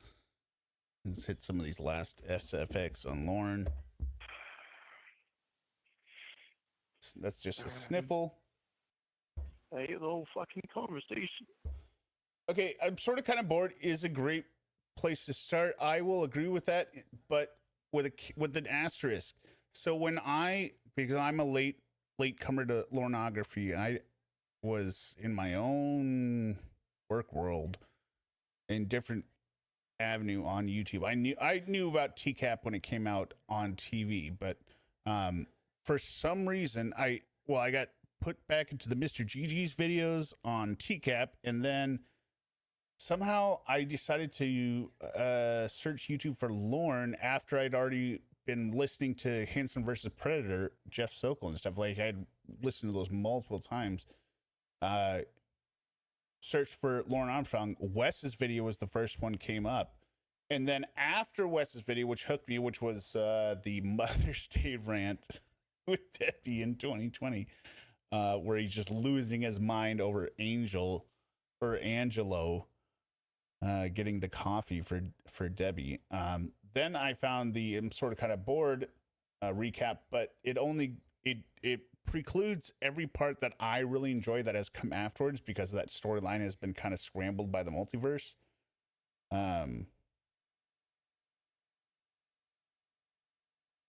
Oh, well, thank you. Oh, yes, I did do. I was like, I thought you were telling me to look at something. Yeah, Anthony Tawd, he's an idiot. Well, Nicole and Suma, welcome to the regular crowd of Hexo, Octo, Pushy. Well, I guess Hexo Pushy, Octo Pushy. Well, I guess that's not Octo Pushy anymore. It's Octo the Baddie Pushy. MCL, Polynomial Purebred. Everyone else in the chat, maybe it'll show me here. If I click on this, click pause, and then I click on chat participants. Okay, Green Boy, Hexopushy, Macurina. Macurina?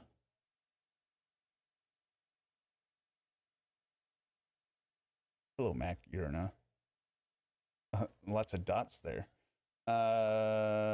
Nicole 420, Octo the Baddie Pushy, Summa Cum Loudmouth, and Water Buffler. We try to go live every week. Sometimes it varies from Thursday to Friday based on when ExDerek can come on. I also am planning on interlacing episodes of Morons, which is my own solo insight, but pre-recorded, but we'll run it live with chat. I just haven't gotten any time to edit the videos yet. But Morons is a podcast about the dumbest people on the planet. Viewer discretion is advised. So everyone, good night. Have a great one. Watch this outro. I got the little kid testimony, and then I got the normal intro outros. Okay. Thank you, everyone, for being here. Hello to the replay crew again. But and I almost forgot. We made 1,000 subscribers. We're arrived. I'm officially quitting my accounting consultant job. So that's it.